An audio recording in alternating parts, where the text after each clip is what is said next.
Now that you can hear me, welcome to Adventure on So Many Levels. We're going to play Terry Pratchett's Discworld, Adventures in Ankh-Morpork. Huzzah! Yay!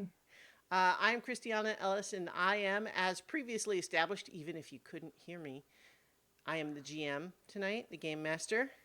And our players tonight, Lee Burdett, Hello. Nobilis, Hello. and Paul Weimer. Evening. So, in lieu of our normal Planescape game, we decided to give a Quickstart TTRPG a try. This one, as previously mentioned, based on Terry Pratchett's Discworld series, which is a favorite of mine. But before we jump right into the game itself, can each of you please tell me a little bit about your background history with Discworld? I've read Guards. Did you I like it? think I watched. I loved it. But I've put myself on a diet of straight white cis guys. So I haven't gotten back around to that because I've got all kinds of other things going on. But I definitely want to at least get through the Ankh-Morpork City Watch Chronicles. Because I want to see. I don't want to see more of these guys. Yeah, highly recommend it. What about you, Paul? Read the first couple ones with where it's when way back when stopped because those, frankly, I don't think are as good as the others. Then my late friend, who was a very big Discworld Terry Pratchett fan, said, "No, you need to actually read this," and sat me down, and I started reading Pyramids, Guards, the Witch books, the whole 9 yards. So I've read most of them, reviewed some of them. I'm not an uber Pratchett fan, but I've read a fair bit, and my favorite character is probably the librarian. What about you, I'm Lee? Go ahead. I'm about uh where Paul is. I've read a lot of the books. We listened to Thud on the way up when we were moving to Boston. We listened to Thud on the drive on the way up, and that was a lot of fun. Um, I started I started reading them in publishing order, so that was an interesting adventure. And actually, my favorite characters are Rincewind and the luggage. Well, everyone loves the luggage. Nice. What's not to love about the luggage? Nobilis, just because everyone else was doing it, I know you only read the one, but what was your favorite character? Um,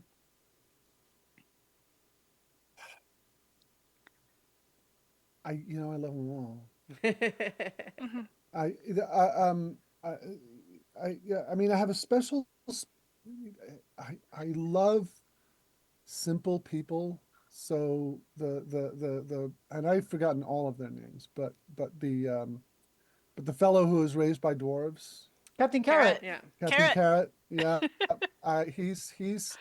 I just want to wrap him up in a towel and hold him someplace where because I keep waiting for him to become disillusioned, and he Never just happens. doesn't. He's just too See, pure. the problem is, you would try to wrap him up in a towel, and he would insist that he must escape because he has a capital D destiny. Yeah. I mean, he wouldn't say that, but the narrator would tell us on his behalf. He would just say he has work to do. Yeah. Yeah. And the commander, whose name, of course, I've forgotten. Vimes. Sam Vimes. Vimes Yeah. is just brilliant. And the way he kind of comes around from being resigned to his fate to deciding to actually do the job of the watch and see if he can create some kind of justice somewhere in the world is a fabulous arc. Um, and but I mean, every single one of them has something. Yeah. The lady who keeps the dragons Mm-hmm.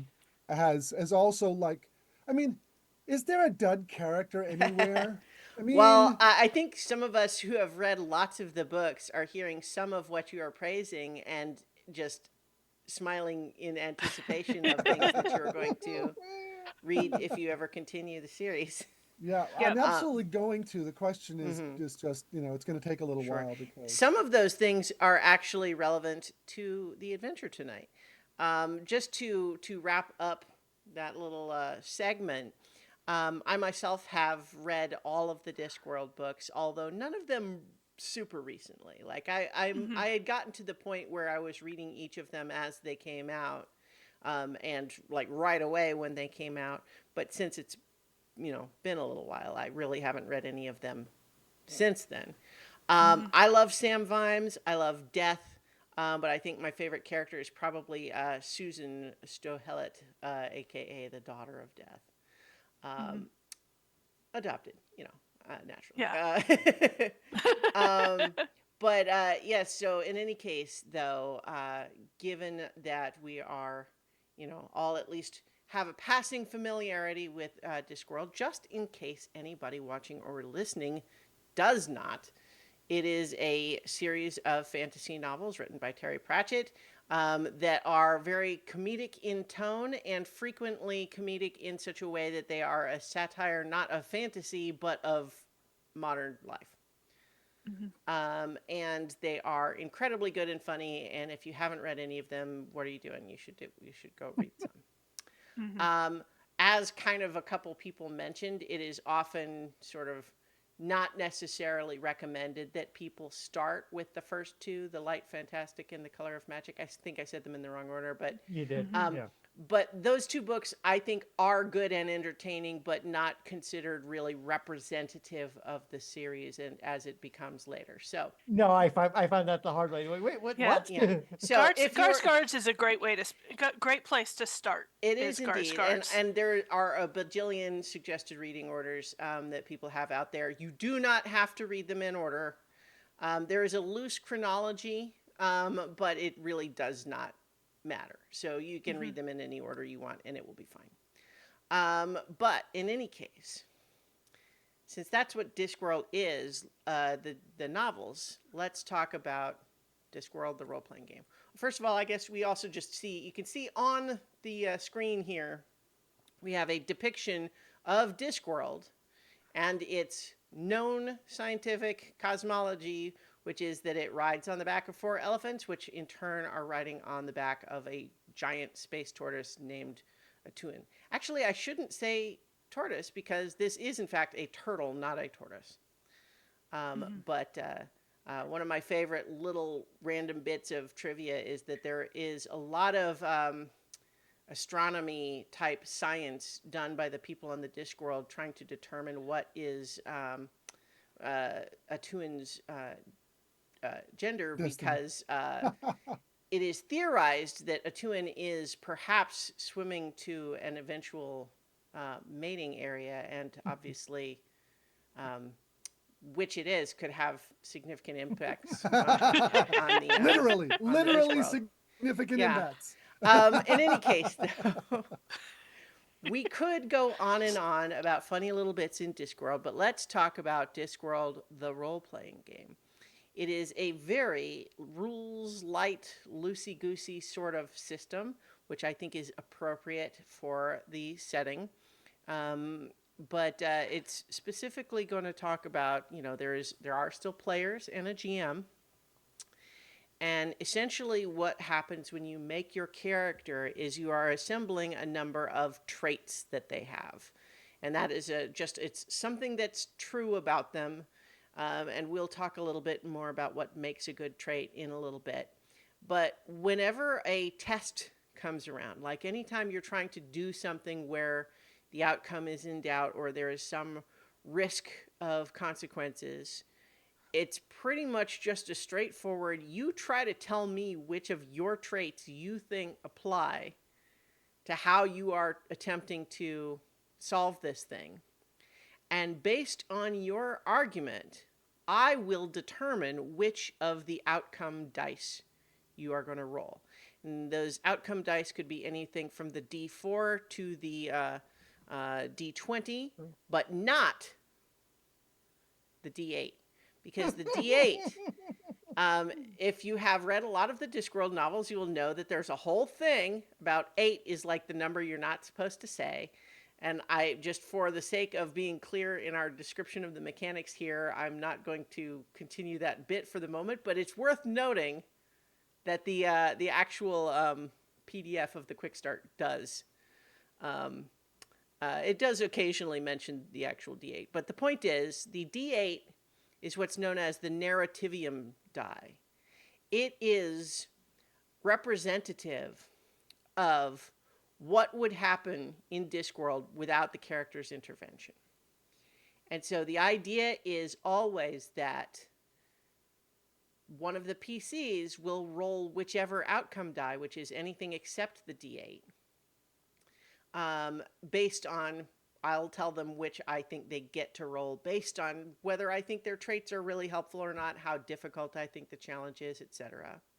And then it's just as simple as if the number you roll on your outcome die is higher than the result of the narrativium die, then you succeed, etc. Pretty straightforward in a lot of, and that's basically almost all of the rules there. You can, once the outcome has been determined. Well, so first of all, when I announce a test, I will also tell you up front how severe the consequences of a failure might be. If the dice have been rolled and it's already a failure, one of the other players can spend 1 luck point to try and help. The cost of doing that, in addition to the luck point itself, is that it will increase the severity of the consequences by 1 tier. But what that will allow to happen is that the other person can justify how they are helping. I will assess them an outcome die, and they roll as well. And if that roll is higher than the original player's roll, then that can be used instead. Right? Pretty straightforward. Yep. As far as group tests are concerned, it's pretty straightforward as well. It's like, if it's the sort of thing where everybody's trying to find the missing key, you would all roll, but only the highest one matters, because only one of you needs to find it for everyone to succeed, right? Whereas a stealth roll, only one of you has to be noticed for the whole thing to get blown up. So in that case, it would be everybody rolls and the lowest one is the applicable, right? That's pretty much it. You get luck points by basically doing cool stuff that impresses me and makes me feel like you deserve it. I will try to remember to do that. But specifically in the lore of Discworld, luck is represented by the sort of a pseudo-deity known as the Lady, as in Lady Luck. And so your amount of luck that you have is a measure of your character's favor with the Lady. And so I will try to remember to give you luck because, of course, you can help, as I mentioned. And the other thing you can do to spend a luck is you can spend a luck to reduce the severity of a consequence. Like, if you failed and it was going to be a really serious consequence, you could spend a luck to have it be not quite so serious. I think that is it as far as the mechanics of gameplay are concerned. So let's talk about characters. Characters, likewise, are not terribly complicated mechanically in this game. Basically, there is a list of things that are all going to be a trait of your character. Your character's name and pronouns, the group they belong to, their species and background, niche traits like their experiences and where they fit in their group, their core, which is their outlook and how they react to the world, quirk traits, the odd little idiosyncrasies and eccentricities that make their character who they are, a brief character description. And I think actually 1 through 6 are all traits. And then from there, you also have on your character sheet a brief character description, a place to note down any consequences that you get during play, because some of those might, stick to you a little bit, right? Notes, where you write notes. And then your place where you write how much luck you have. And the Quickstart does, in fact, come with a number of pre-generated characters that can be used with the adventure that the Quick Start also comes with, which is what we are going to be running tonight. So, what I'll say right up front is that you, as the players, have the option to just choose one of the pre-made characters if you want. Of course, you can also make your own. And so, let's talk a little bit about the traits. You know, if you look at some of the pre-made characters, let's just pick, Constable Igorina. That's, her pronouns she, her. And then organization, she is a member of the Watch. Background, and Igorina, fresh from Uberwald, which is, again, there's a lot of assumed lore in here that we can always talk about what that means if you want. And Igor, and Igorina in this case, is basically as though the character of Igor from Frankenstein is a whole race of people that are like that. And generally speaking, they do Frankenstein-y like things to themselves. So that's what an Igorina is in this case. And so basically, as a trait, things that would be true about an Igor or an Igorina would be true about your character if that's your trait. Niche, applied forensics. And then another one is spray it, don't say it. Because one of the classic traits of an Igor is they talk like this. The classic Igor voice. The core is a stitch in time saves 9, which for a sewn together person is funny. Quirks, happy to call a head wound. 2 left feet, but the heart of a lion. And so those Literally. are examples. Like, obviously, all these pre-made characters, they've thought a lot and spent a lot of time on having them all be kind of clever and interesting, which can be a lot of pressure when you're creating your own. But the goal, of course, like any game where you use traits in this way, is you want something that is going to be reflective of who your character is, how they do things, how they look at the world, in such a way that when you try to be out in your adventure doing things, that the trait will apply and will be a reason why you might be better or worse at it. It can also apply to things like, because Igorina here is, her niche is applied forensics, probably means that she's got like a forensics kit for like fingerprints or studying traces of things, like that sort of thing, right? Whereas if you were, I think one of the other is iconographer, which is like a photographer, like they're going to have an iconograph, right? So your trait might also imply that you have certain sorts of tools at your disposal. And then, of course, you have within this setting a number of different sort of fantasy species you can be. And some of the key ones that they have in the pre-made characters here, they have, for example, a zombie, because there are undead, several varieties of undead in the Discworld. And sometimes a zombie is basically just someone who would die, but has some degree of unfinished business or passion for something that is so significant that it basically just overwhelms. And they're not going to actually lay down and stop moving until they've actually done it. And sometimes that could go on a while if they've got a complex bit of unfinished business. The Igorina we talked about. There's trolls that are generally they're big, like sort of rock humanoids. They tend to be really big and strong. Their intelligence often varies based on temperature. Like the colder the air around them is, the smarter they are. And they have diamond teeth, and they eat rocks and stuff. You got dwarves, of course, humans. One of the pre-made characters is also a gargoyle. And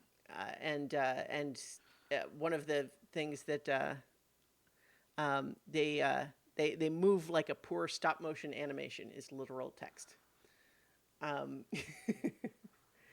So in any case, does anybody have any questions about making your character and or lore about the world?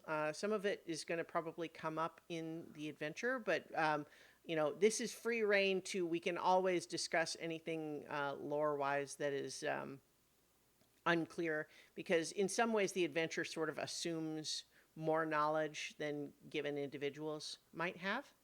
But we can always discuss it. There's sort of no shaming of like, wait, what does that mean? I don't know what that is, etc. So I guess basically what we're looking for is you to fill out those first sort of 7 things. All of these pre-made characters have 2 traits in niche and 2 traits in quirks.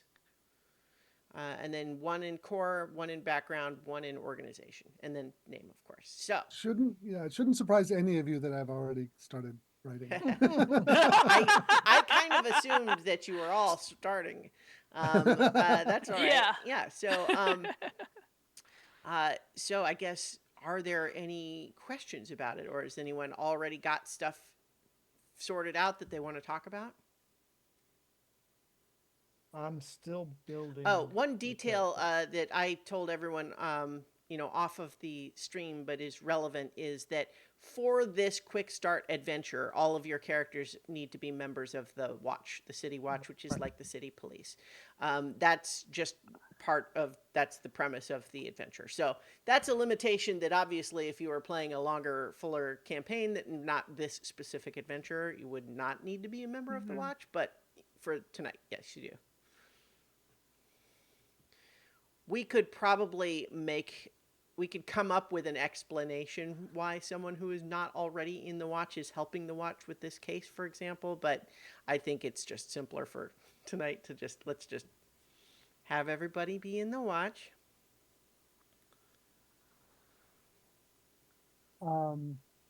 So I've been kind of looking at what's there and kind of taking some bits and pieces and adding some stuff.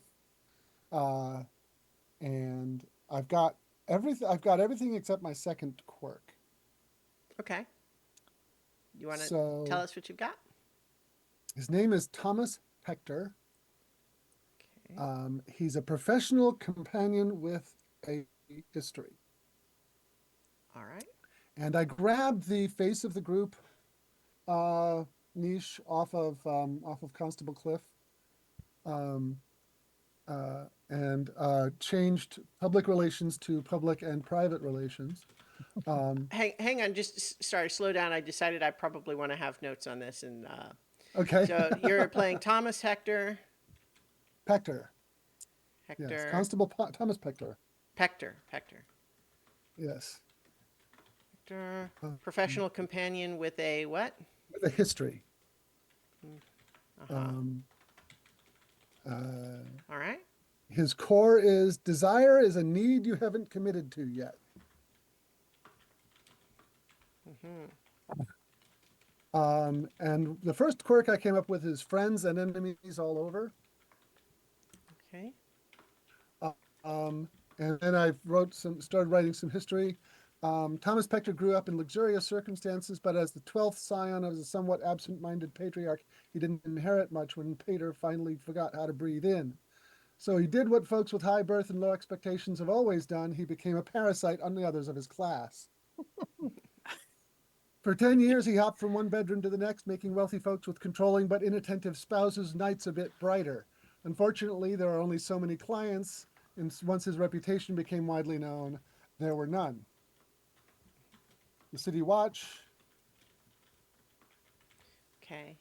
was a choice he was given that didn't involve learning how to breathe river water. Sure. Very difficult to breathe the river water in the river. Oh, yeah. It is far chunkier. You practically walk on it. Yeah. So for niche, you had the face of the group that you took that one, and was there another one of those? Public and private relations. Okay. And then you needed one more quirk, huh? I needed one more quirk. Well, you got friends and enemies all over, and how about used to be rich? Does that fit what you were Yeah, thinking? it's like it's not mentioned elsewhere, so yes. Okay. Well, and because I think that's something that I could imagine, like, coming into play either way, right? Yeah, Like you could say certain things because you yeah, used to be rich, for example. yeah. Okay. Who's got more? I still need one niche and one quirk. Let's see. Well, tell us what you got so far, and maybe we can Okay. suggest things. Okay. Okay. So my character is Inasir or Inasir. He is a former merchant who got caught um passing substandard goods, and instead of winding up in the prison cells of the patrician, he wound up becoming a member of the Night Watch. He's not happy about this. He Okay. capitulally complains about it. That's one of his quirks. I mean, he's kind of a crime scene analyst because, I mean, for all he was cheating other people, he actually can spot fakes and reels pretty well. So Okay. I he's mean, you kind have of to know the difference in order to play that game. right. So I have a niche as crime scene analyst, a core of measure twice, cheat once, and one quirk of perpetual complainer. And he's a human, So, but I have so that. Yeah. with perpetual complainer, it certainly seems like something that makes sense that it would be true of your character. But I guess what I would ask is, how would you imagine that helping you with something? That's a fair point. That yeah, yeah. Yeah, I need something actually. It makes you kind of a Karen or something, maybe, so to A speak. care. Like, How instead of perpetual complainer, how about professional complainer? That sounds like it can use it, summon it as a talent. and as far as saying like it makes you a Karen, I just mean in the sense of like when someone's trying to stonewall you or give you, rip you off or something, you were just really good at getting in their face about it and that sort of thing. Yeah, Yeah. I can Um, wear down defenses. okay, so professional complainer. The core was Measure twice, cheat once. twice, cheat once. So you need one more niche and one more One quirk. more quirk, yeah. Okay. Um, let's see. So I think let's look at like some of the niches that are on these pre-made characters or things like loose siege catapult is like sort of like loose trigger, you know, or The the law is more law of is a more of a guide. guideline, really. I like that Hmm. because he's okay. I'm gonna steal that one. The Okay. law is more of a guideline, really. Thank you, detective. That works for me. Now I need another quirk. Sure. Let's see. Okay. So like remembers the good bad old days. The good bad old days. Always hits what he should be aiming at. It's fun. Um, I read the ones for Igorina already. It was like two left feet, but the heart of a lion. Well, Happy to call a head wound a head wound. Then we've got a winning smile and chiseled features, which is, that's for the troll who's virtual, literally yeah. made of stone. Is funny. Simple but not stupid. Um, blends into the background. Virulently infectious personality. um, innocent face and guilty fingers. Friends with Janice the rat. And then too shy to move if they are being looked at. Beloved by Beloved. animals despite their best Despite them. efforts. So those are example quirks Yep. for the pre-made characters. Like any of those sort of. Because Sparky. again, the trait ideally for you should be descriptive and like something that's makes your character who they are. But ideally, it's also something that you could pitch me as a reason why you would succeed at something.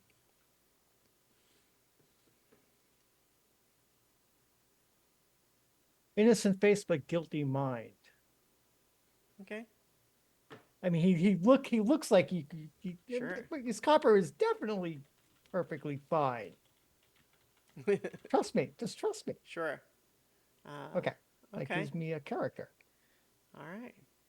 Were you also human, Yeah. Nobilis? Tall. So no. Well, I just mean I was asking Nobilis just because I don't think Oh. we said Yeah, specifically. yeah. Okay. I haven't seen any That's fine. There are plenty of humans. There's nothing wrong with that. yeah. Okay. How about you, Lee? Okay. I've come up with Constable Muddy Knickers. Okay. Of course, group The Watch. Background is thief with imposter syndrome. My thought was that they were a second floor burglar Mm-hmm. who nearly got caught, but then pretended to be a member of the Watch and then just had to keep going with it. Okay. So, Okay. so they're an overcover watchman because they're second floor. They always want to be on the roofs, and I picked up designated noticer. Okay. Um, Which was was one of those core, and which ones are niche and which was core, and etc. these were both the niche. Okay. Yeah. Background was thief with imposter syndrome. Yeah, Sorry. thief with imposter syndrome was the back, and Yeah. core outlook. Everything looks better from the rooftops, Mm-hmm. and quirks. Always hits. I'm wondering about quirks because always hits what they should be aiming at sounds useful, but not really in line with what I said. Making the best of a bad of a good making the best of or making the worst of a good situation. Yeah. Okay. Making the worst of a bad situation. Of a good situation, making good. the worst of a good situation. Okay. Okay. So that's a quirk. That's a quirk. Making. And And then the niche overcover watchman, and what was the other one? designated noticer. Right. Um, So one more quirk, right? yeah. So let's see. We don't necessarily want to step on Ian Nasir's toes about the like I was starting to think about like your ability to just well, maybe something along the lines of you think on your feet. Like you are you know Yeah. always ready with a bad idea. Yeah. Always. Okay. And you're human also, or? I was thinking gnome, but I didn't know whether or not those existed. I don't Let's think. make him a dwarf. I was Let's going to do say dwarf. Sure. I was going to say I don't think D&D style gnomes are in Discworld, or at least I don't remember them. Yeah. Yeah, no, that's Okay. what I was thinking, but no, let's do dwarf. Okay. She?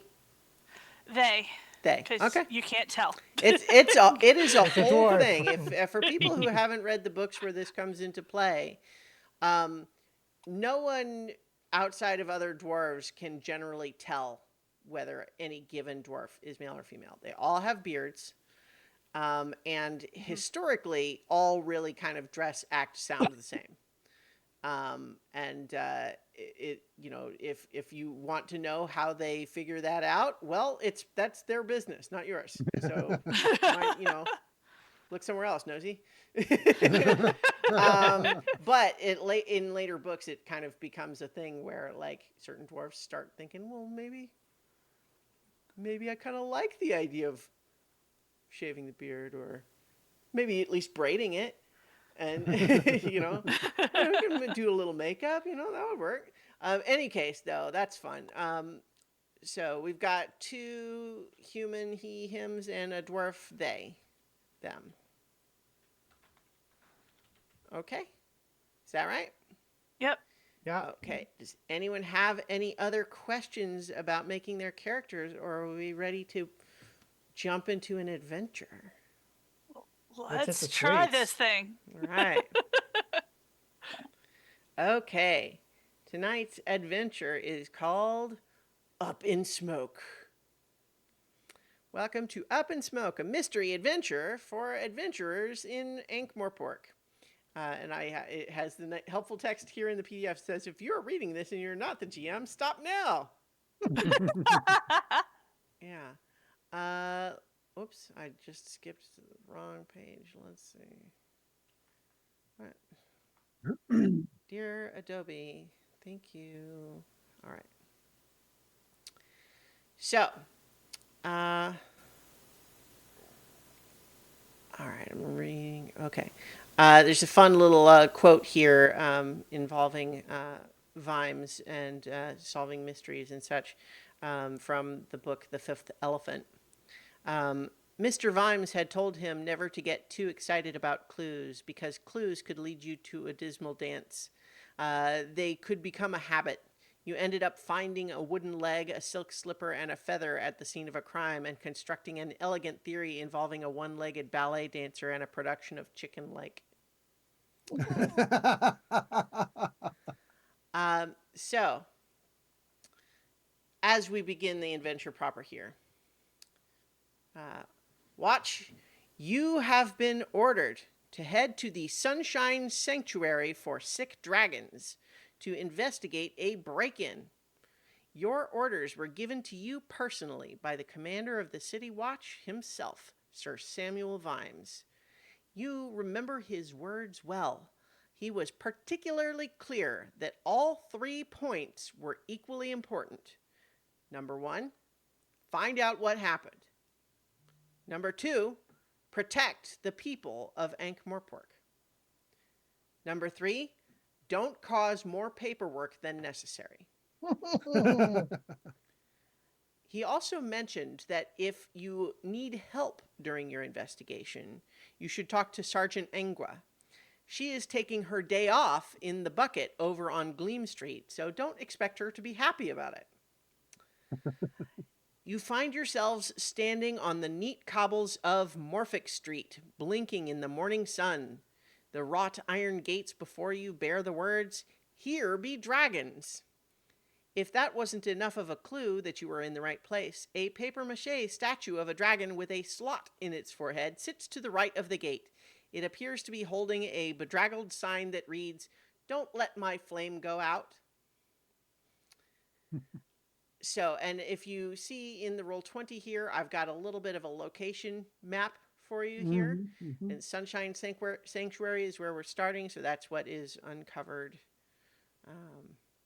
And so you are in this place out. You have been given your orders. Now what? I think we should just walk in. Just open those gates Yep. and head inside. Okay. I'm too poor these days to give a donation. Sure. Well, you are going to find right away that there is a large and sturdy gate and very thick walls, the kind that are designed to reassure the rest of the neighborhood. And next to the gate, you see that there are a few more elaborate signs reading things along the lines of "Adopt a Dragon Today" and "The Ankh-Morpork Sunshine Sanctuary for Sick Dragons." But there is also a bell pull. Oh, okay. Well, pull the bell pull. Okay. There is, as you are kind of waiting there, you realize there's a fair amount of commotion. And then as you see through the gate, a woman hurrying up, doing her best to seem very elegant and full of decorum at the same time that she is clearly having a very bad morning and is in a hurry. And so it's impressive how well she manages it, frankly. So as this woman comes and sees you through the gate and just says, "Ah, wonderful. I knew that Vimes would send help. Please come in." And starts opening the gate for you. I am Rose de Ventmolay. I called for the watch after discovering Well, look. And she gestures, and you can see in the interior of the sanctuary is pandemonium as there are escaped dragons everywhere, running all Huh. over with a lot of different employees here. It notes here that they are interchangeable Emmas, with a footnote here that an Emma is a well-bred young lady who seems genuinely excited about shoveling dragon muck. Um, that there are little tiny dragons all over the place, running all around, escaped, and they are doing their best to herd them back into their cages. And I've got a few little dragon images here. I'm going to put on the, oh, not like that. Hang on, let me have it on the,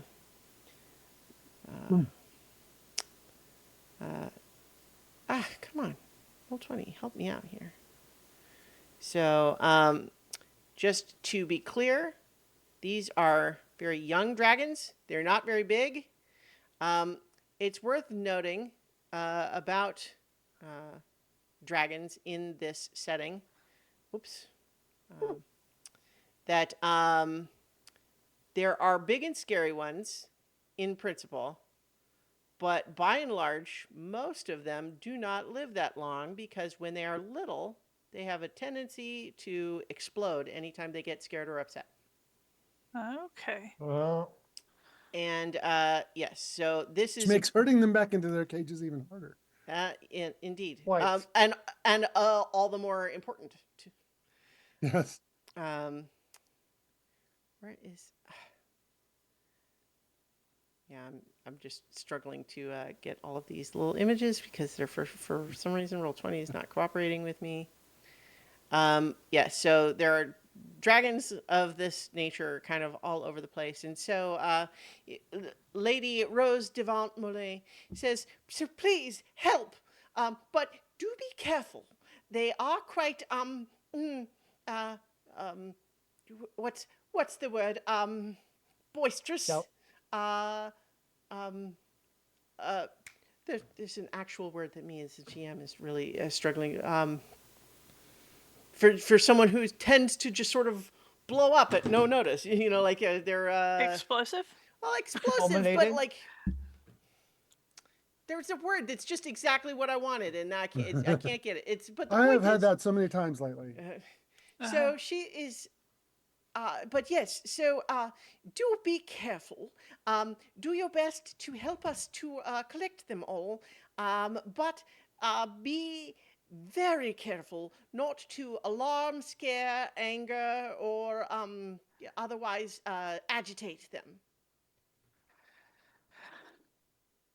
Aha. Um, what do they like? What attracts them? Well, so uh,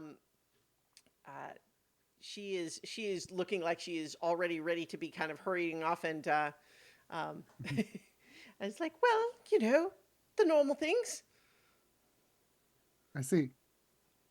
And she sees one run by and hurries off after it. And so as you are all looking, I think that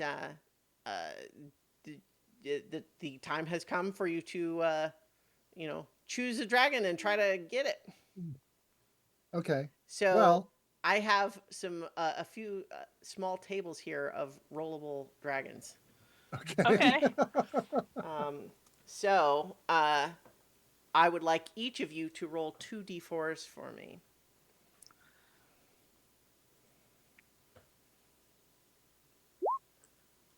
Okay. Right. Okay, so for Paul's character, Ian Nasir, you. Oh boy, I can't. All right, sorry. You see what you have come to understand is a nothing fjord blue. It has good scales, tendency towards homesickness. Large eyes seem permanently sad.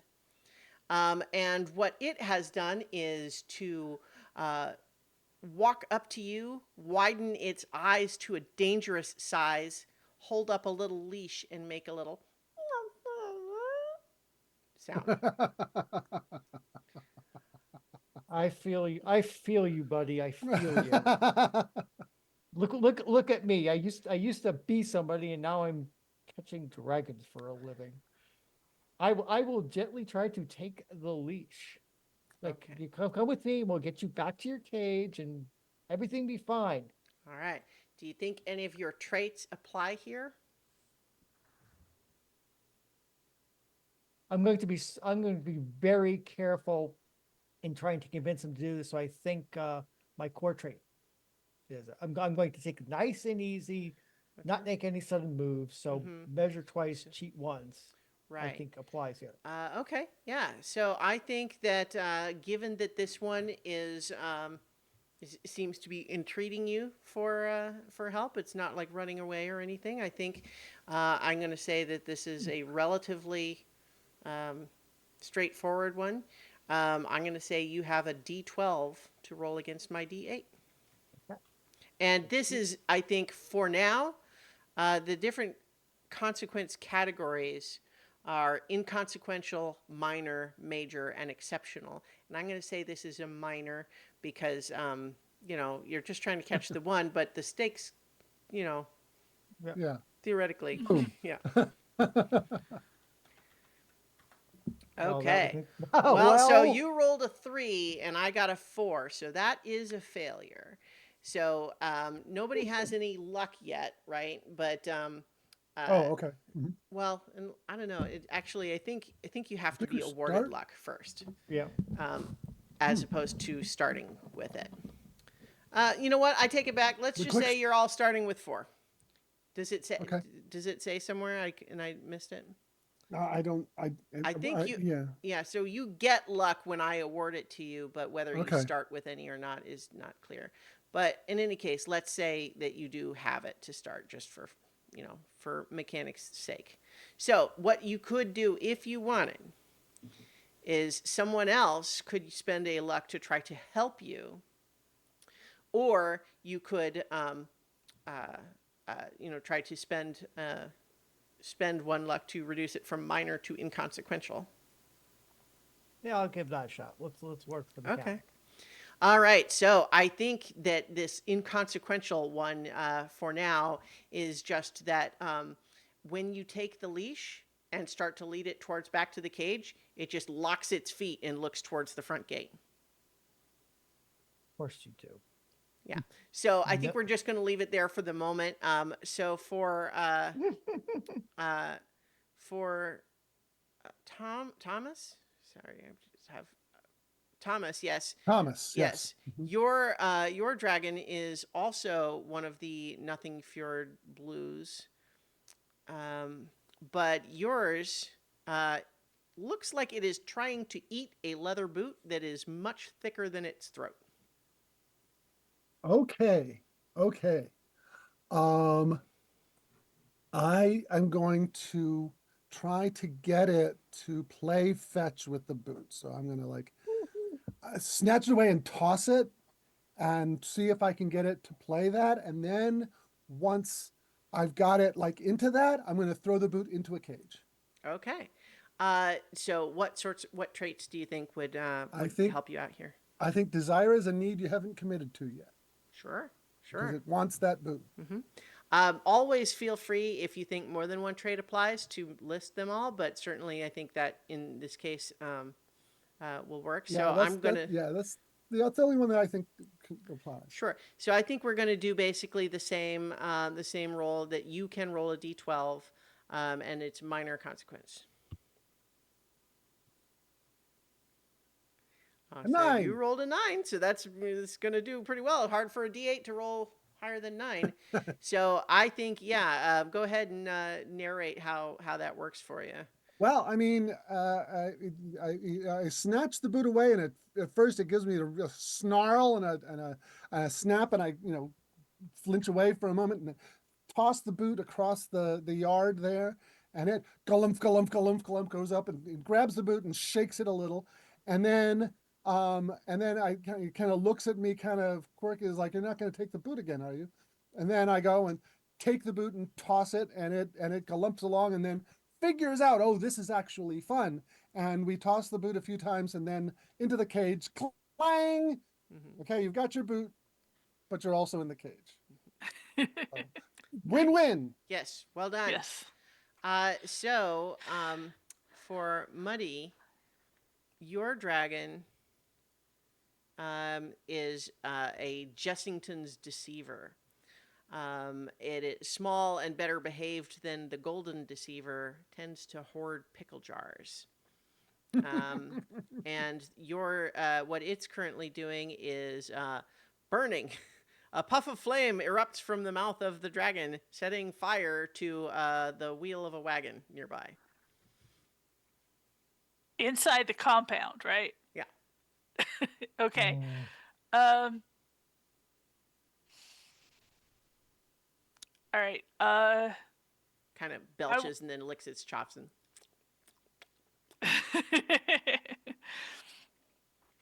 All right. So it is on fire, or is it is No, they breathe fire, but Yeah. it's kind of it's not like terribly under their control. yeah. Okay. Is there a blanket around? Well, I think maybe that would be something you could potentially find. Yeah, so my idea is grab a blanket, throw it over the dragon, and then swoop on it. Try to use the blanket to put out the fire, and then capture the dragon Well, that way, and then Sure. throw it into a pen when it's not on fire. Okay. Do you have a trait that you want to apply to that? I think designated noticer would be applicable and always ready with a bad idea. Okay. Yeah. All right. I think I'm still going to give you the D12. That's fine. So go ahead and roll your D12, and I'll roll a D8. Okay, I rolled a 5, and you rolled an 8. So yeah, when you are going to manage to, you just sort of wrap it up in a little blanket bundle? Yeah, I spot a blanket and I toss it over its head, and it just kind of sits there, jerks upright, surprised, trying to shake it off a little bit, which lets me, get both arms around it and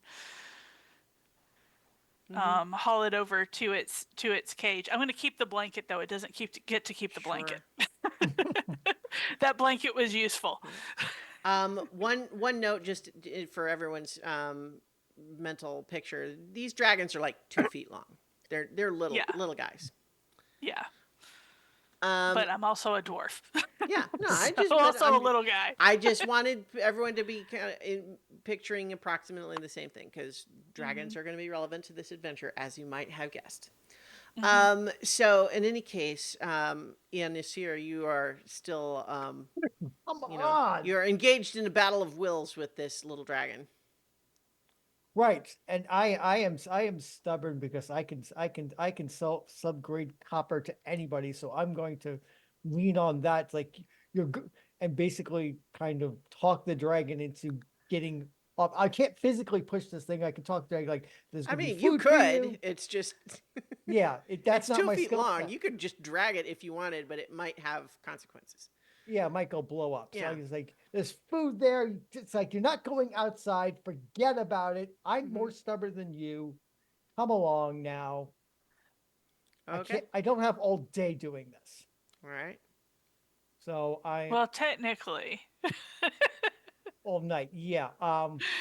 So professional complainer is kind of where I'm going with there.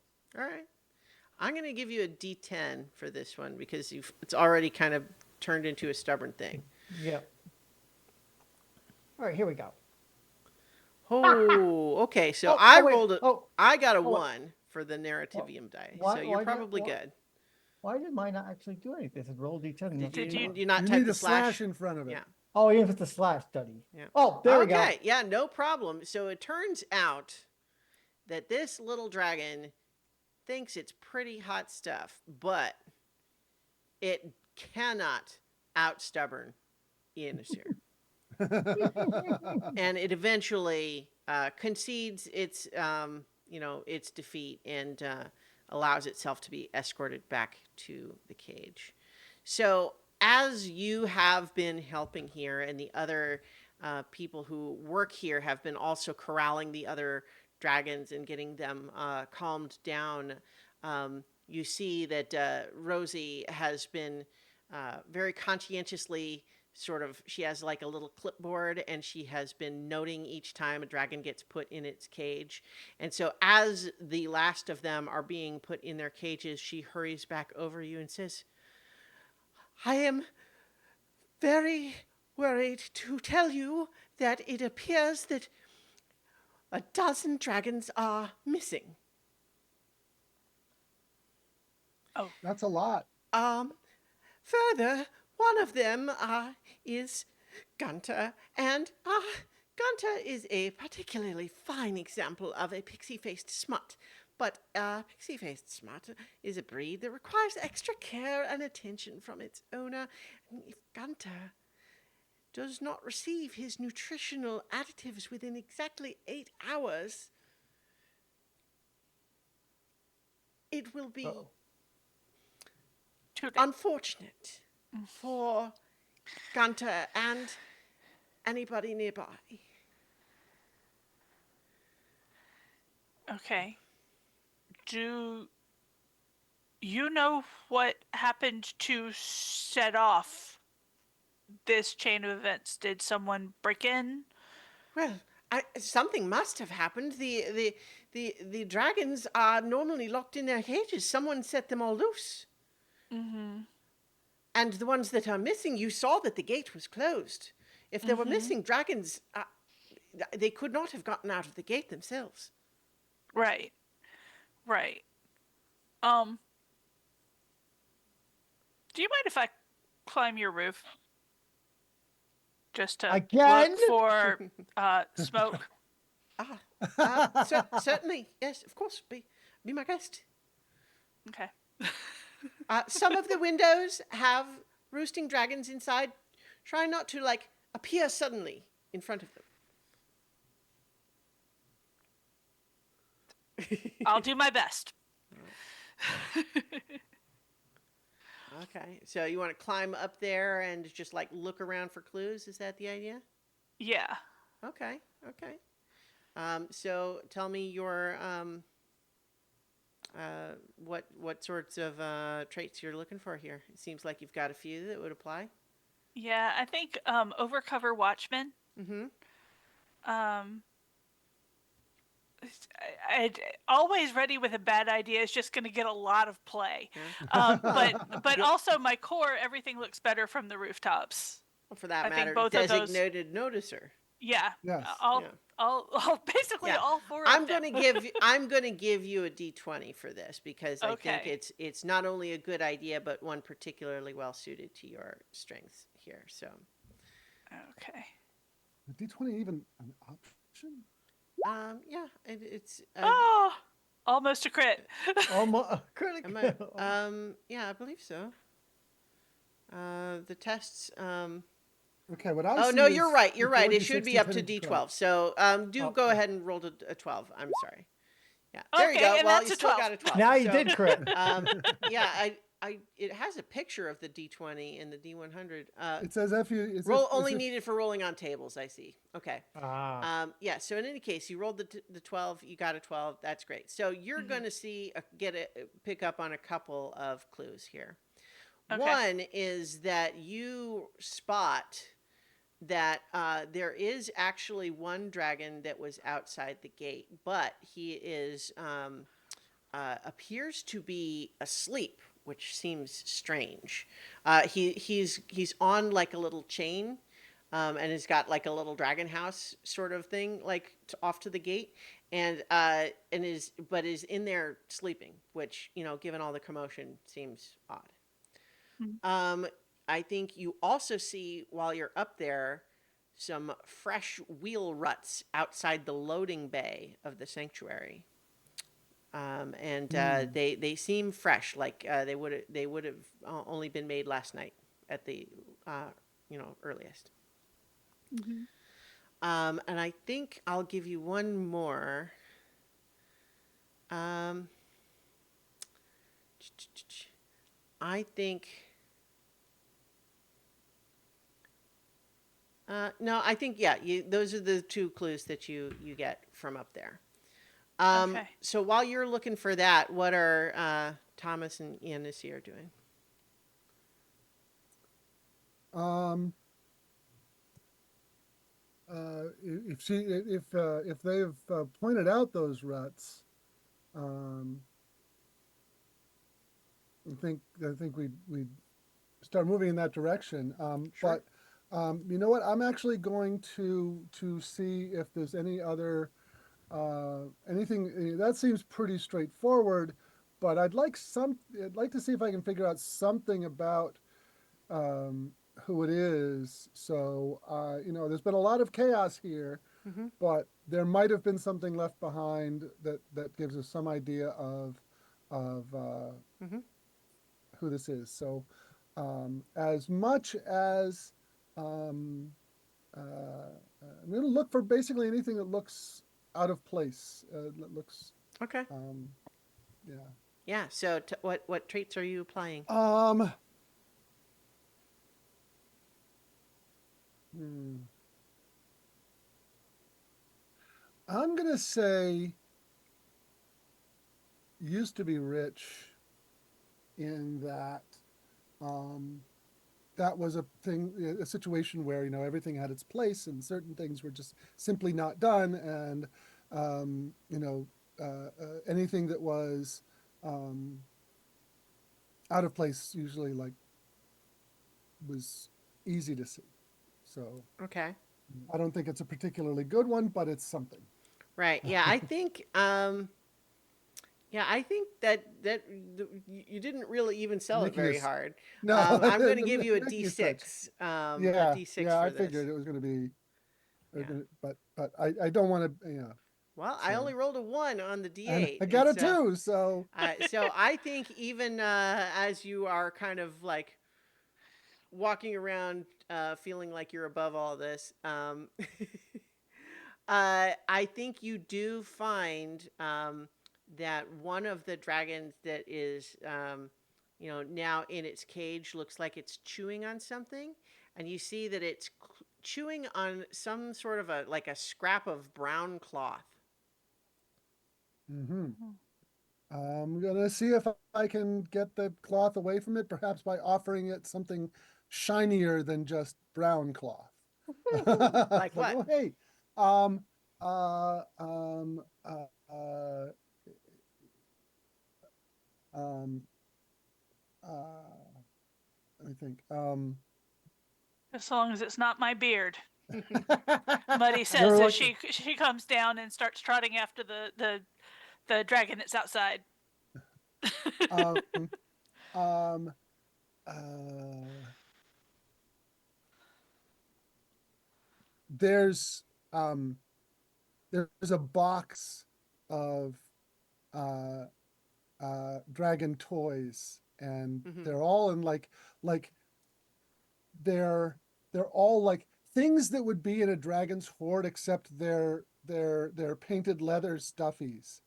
Um, Mhm. like here's a red uh, jewel, but it's like stitched together, Hmm. and a chest of gold and stuff like that. All And I'll right. just grab whatever is the kind of shiniest thing, kind of dangle it Mm-hmm. outside the cage with one hand while I'm reaching in along sideways to Yeah. grab the So I think certainly doing a you would have the strength to physically pull this scrap yeah. away, but let's The question see. is whether I can do it Yeah. without getting snapped Yeah. at. This is minor consequences. Right.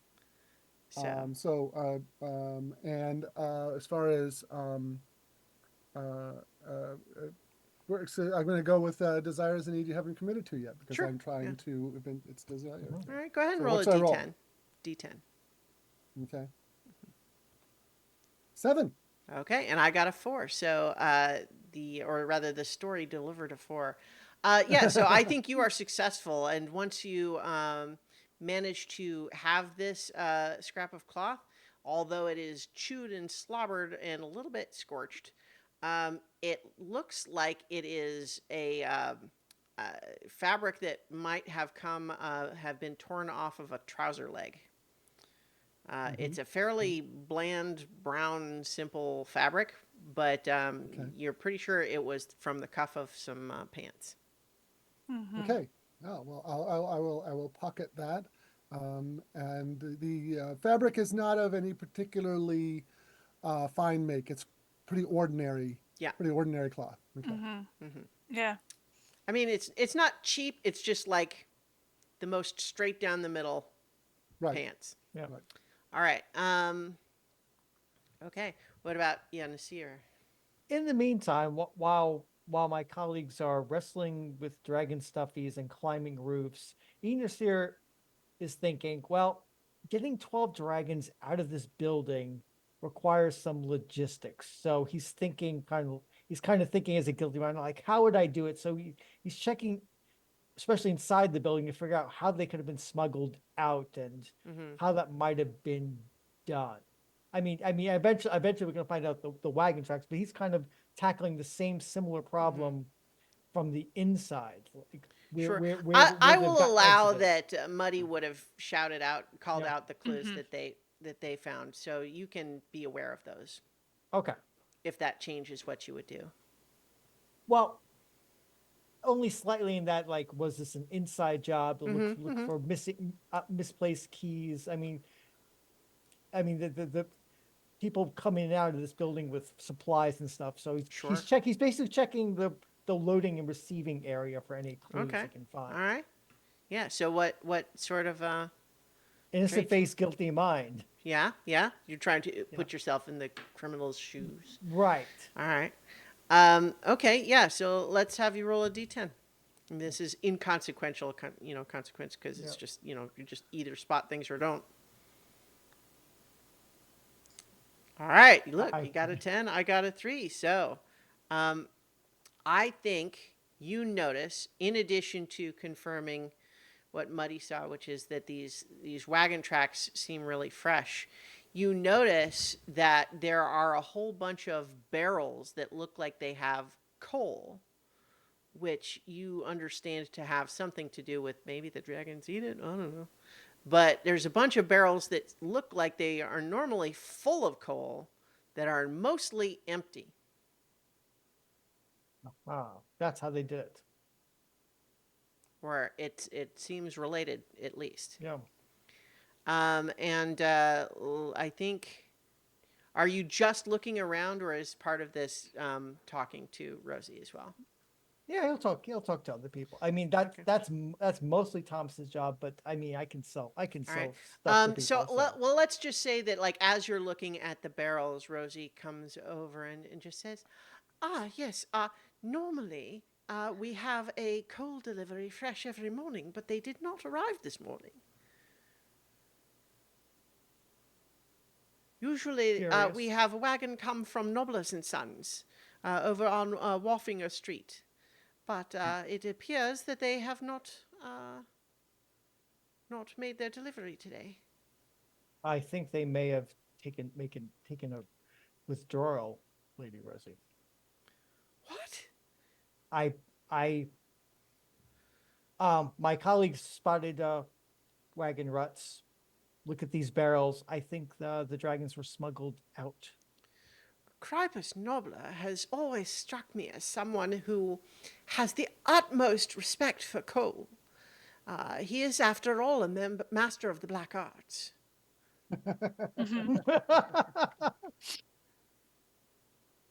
Are you Still, familiar? With the black arts, I can't say I am. Oh, he does the most exquisite coal carvings. They're really quite something. Interesting. But in any Coal case, carvings, you say. he is who usually would deliver the coal, and I can't imagine what he would want the dragons for. I mean, but he has been such a regular supplier for many years. But I suppose I don't know why he would have missed the delivery this morning. Well, in any event, we have leads to follow up on, and we're going to find out who took your precious dragons and get them back to you as Yes. safely as we Do can. remember poor Gunter. Here. And she hands you a little vial and says, if you find him, please make sure he drinks all of this, every drop, Every drop. before 8 hours is up. Okay. Okay. Wow. I think Technically, Muddy. 7 hours and 45 minutes because, you've been looking around for a bit. I think Muddy by that time has come back in with the sleeping dragon. Okay. I think when Rosie sees that, she says, oh my goodness. This is roughly, we employ him as a watch dragon. Let me see. And you see, he's definitely drugged. Like, he is like sleepy and like, lethargic and doesn't want to wake up. And she says, ordinarily, roughly, we keep out front because he is so excited anytime there's a visitor that he makes quite a lot of noise and some rather dramatic fireballs. It's very good for letting us know anytime someone's around, and intended to be a bit of protection. But goodness, if anyone dragged him, they would have had to know he was here. Hence our previous conversation, Rosie. All right. How would one go about drugging a dragon? Well, Just she- out of curiosity. so I would she's saying, well, I mean, they do eat and drink, of course. I suppose you could Okay. feed it something. I don't know how to, scientifically determine these things. I don't know if you have a way to No, find out No. what it might be. no, but he's a good, or they're a good dragon. I just think it's safer to have them sleeping in here. I went and got him. Thank you. But yeah, no, we should. Let's hit the road. All right. If you have any other questions for me, please let me know. I will do anything that I can. But dear the watch, the safety of our poor little dragons is in your hands. Or not yet, but metaphorically. We'll do our best, ma'am. We're not going to drag our heels on this, ma'am. Yeah, we'll Oh yes, We'll get right on it. Right, quite. all right. Okay, so what's the plan? I think we need to talk some coal merchants, don't you think? All right, that sounds like a good place to start. Okay. Well, she told you where Nobblers and Sons is. It's here, which means, though, that you're going to have to cross the river via Misbegot Bridge. So as you are making your way in that direction, Misbegot Bridge is sturdy and lined with houses, rickety scaffolding, and it is whimsically arched. So as you are, this is a busy bridge. There's always stuff going on here. So we're going to have someone roll a d6 to see what's going on at the moment when you happen to cross the bridge at this time. I got it. All right. 2. A 2.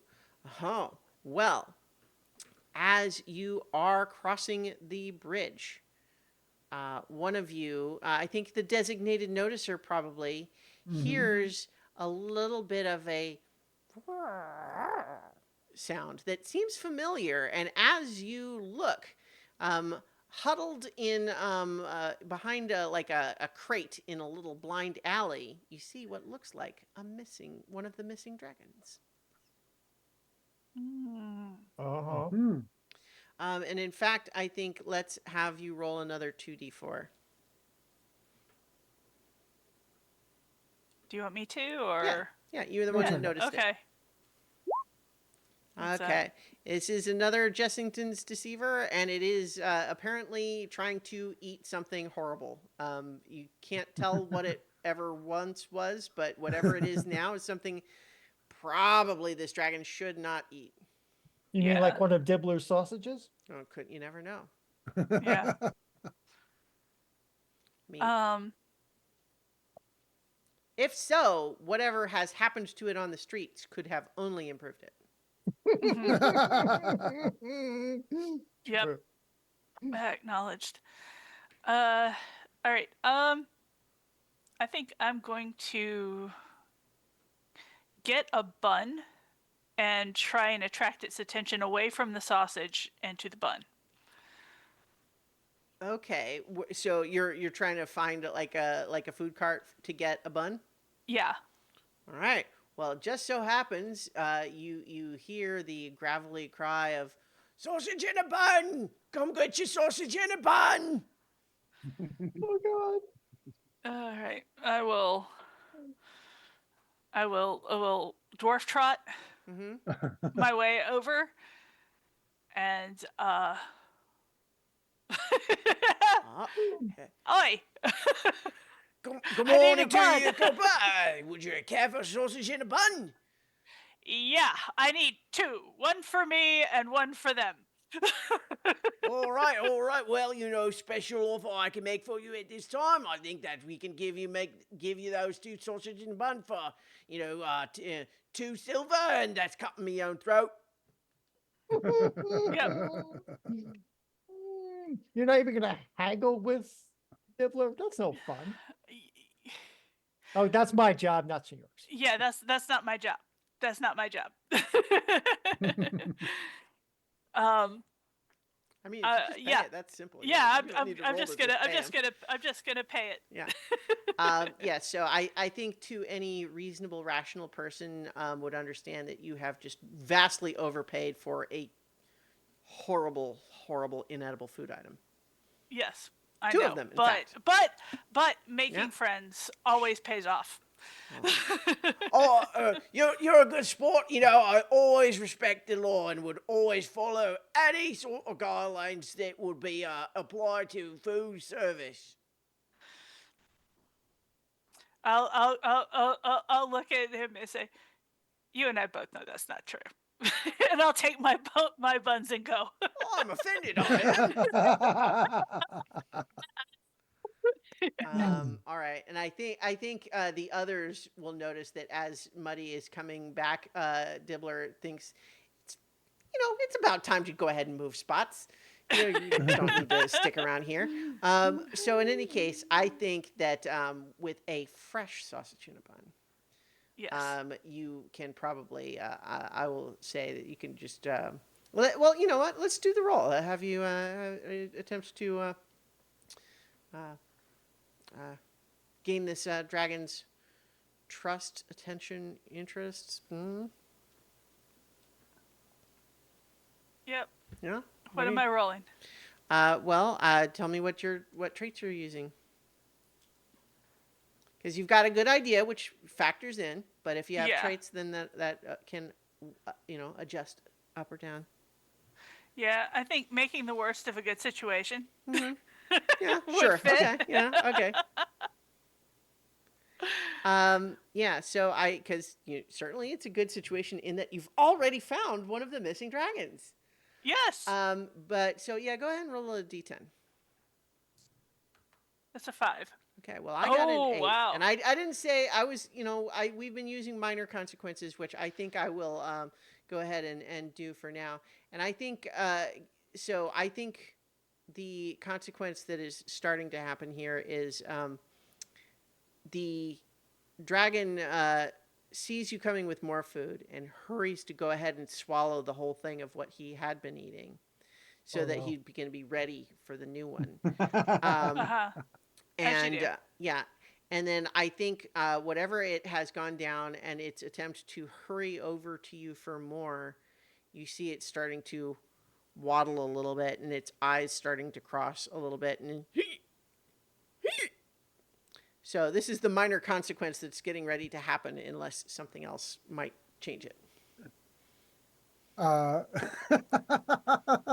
digestive distress being, in fact, one of the kinds of distress that can cause a dragon to explode. Very much so. Yeah, yeah. Yeah.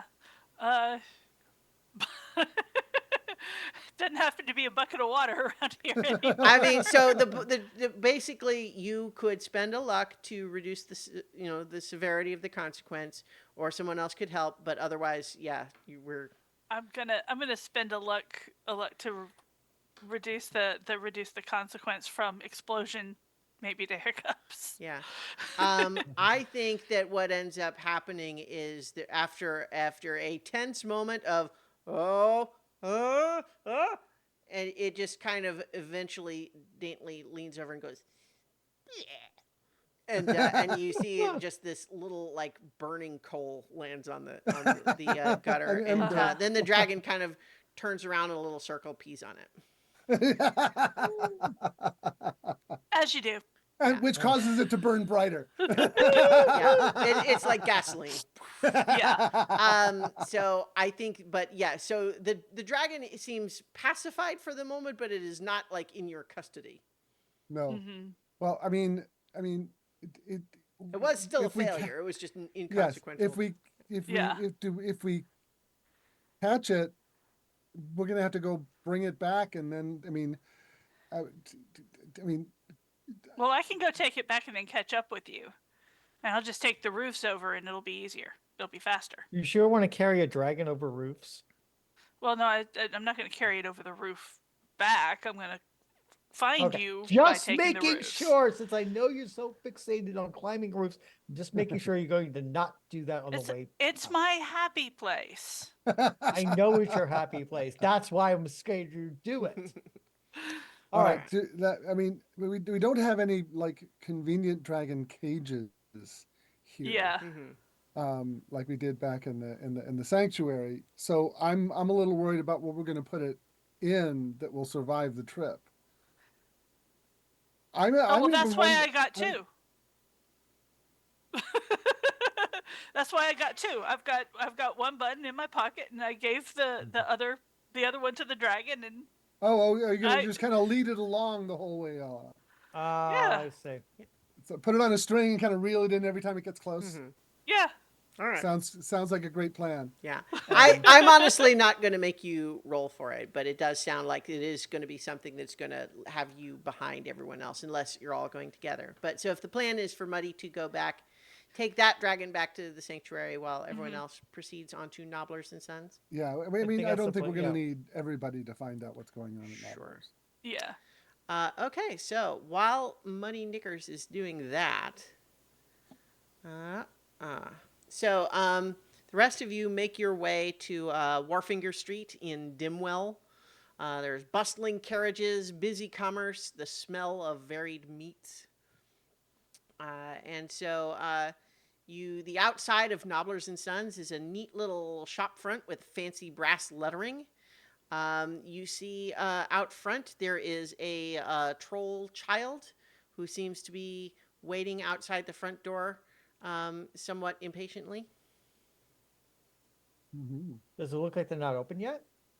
Yeah, so she looks like she is, looking in the window and, trying the door, and it seems to be locked.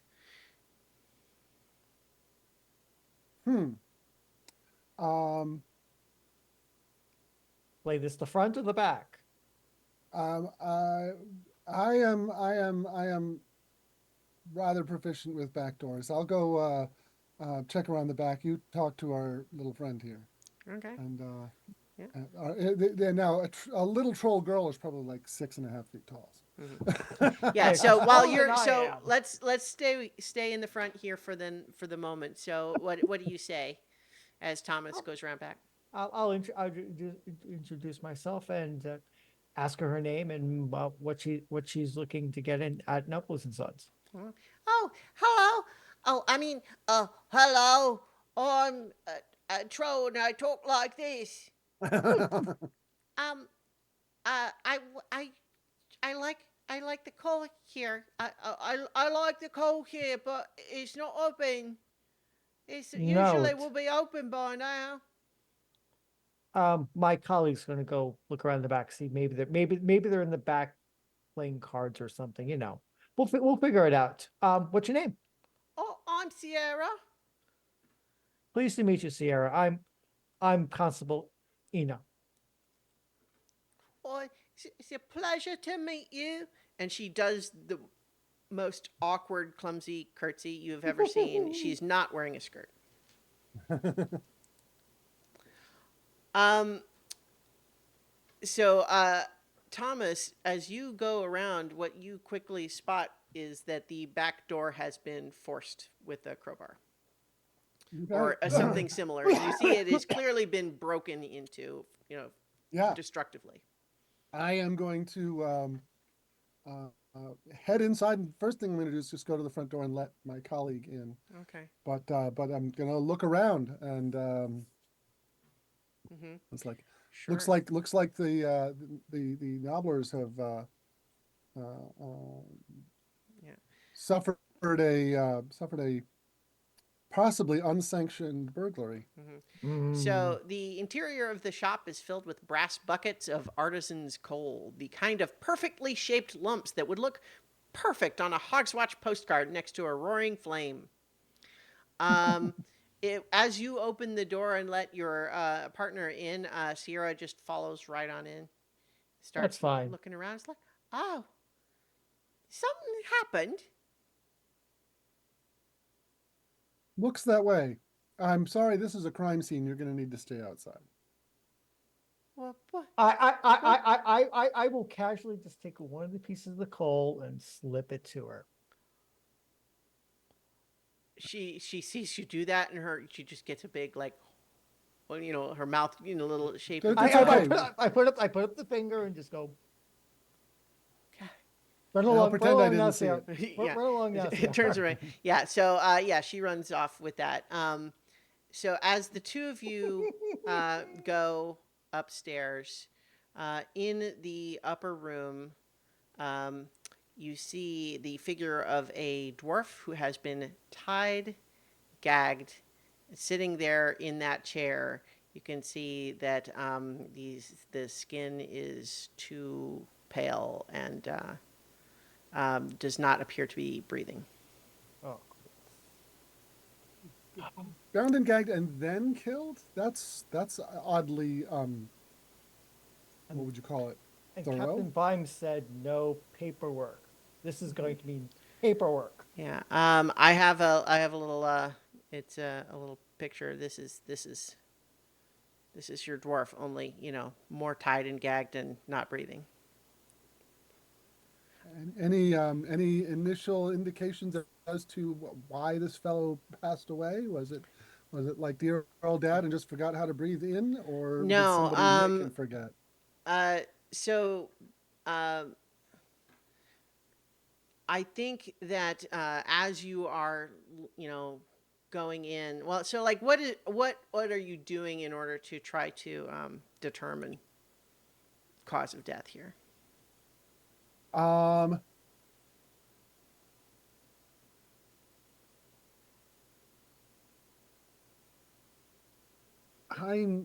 I'm drawing a blank. How about you, Paul? What you got anything on your character sheet that might be useful? I'm not a forensics. I'm gonna look for Yeah. I'm gonna look for material clues and possibly a Mhm. murder weapon or something in the room because that's what I'm good at looking. I'm gonna go with just like public and private relations Sure. as Okay. being Well, you know something. bodies. Yeah, So yeah. knowing bodies. Okay, sure. Um, Yeah, go ahead and roll a d10. There are minor consequences here. okay. 7. Not too Okay, bad. I also rolled a 7, but I believe that a Okay. tie means you do succeed, but there is a There's also complication or consequence. something. Ah. Yeah, so something else. And I think as you are leaning in and getting really close to make your examination, um, the head suddenly like looks up and just says, "Oi, a little personal space, if you please." Quite sorry. Thought you were dead. Glad Well, to see that you're not.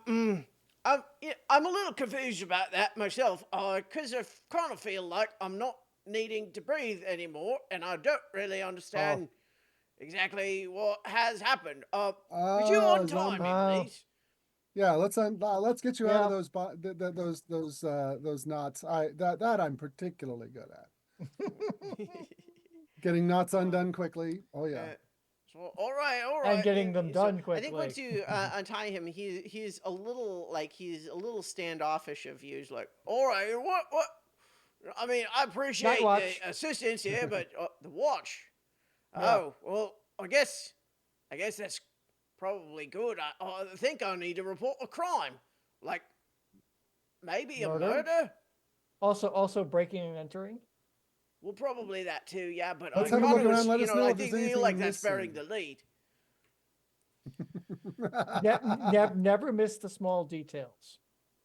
Sure. Okay. I'm am I dead? Am I? I think you are. I think you might be. You're in your You have next you have you have you have joined the ranks of the undead citizens of Ankh-Morpork. Well, that's gonna take some adjusting to. Yeah, I'm I sure. think there He's I like think there looking are at his systems. hands. Is like, well, I guess I maybe it's not so bad. I mean, I could still probably do my cold sculptures. Boy, I'll tell you, Absolutely. uh, I had an incredible piece in progress, and I tell you, as the lights were going out last night, I was just thinking to leave that unfinished would be the worst. Well, that may have saved your own life. Um, I if I might make a suggestion, you might want to hold off finishing it until you have other business done. That's the way I understand these things work. Well, gosh, that's a right catch 22, isn't it? Quite. I yes. want Maybe they look on it. still Well, around because I want to do it, but if Yeah, if you do it, and you want to see to your affairs and stuff. But we do have some questions, and we want to look Oh. around and see if anything's been stolen, missing. I mean, why kill you? yes, yeah. This guy, So what happened? well, I let's see. I'm just sorry. I'm feeling a little overwhelmed at the moment, as you might understand. Let's have someone make a roll for the trying to get useful information out of him. I'll give it a shot. Well, Well, I mean, I've got oh, face of the group. you have this. You have the Yeah, traits. Go for it. Mm-hmm. yeah. Face of the group, I Yeah. think is the best one for that. Okay. Oh yeah. So I Should I think roll? yeah. Go ahead and roll a d12 for that. I think that's Okay. it makes sense that it's yeah. Oh boy. Ooh, only a Okay. 3. So Ooh. yeah. So this is I think the yeah the minor consequence here is basically just that he is starting to get a little freaked out about what's going on, and he's having difficulty recalling the details of what happened. I'm starting to feel like I might need someone to talk to about all this who will like understand that like do I still need to eat? I mean I don't know what's like. I mean, do I I'm like? Do I need to like write my own obituary or I'm going to use friends and enemies all over because okay? I have known various forms of undead. Mm-hmm. There's an argument to be made that the entire upper class of Ankh-Morpork are vampires, but Mhm. I let me see if I know someone who I Sure. can who's like who might be able to help this situation and you kind of say, okay, well, go talk to so and so. Don't tell them that I sent you. So what should I roll? I think that makes sense that it would be like a D10 that you would know someone that could Okay, maybe help him out here. okay. That's an 8. Oh, look at that. Yeah, and I got a 3 on the narrativium die. So Nice. I think invent someone that you know that might be a good Yeah. resource for this guy. Write down a little contact Yeah. information.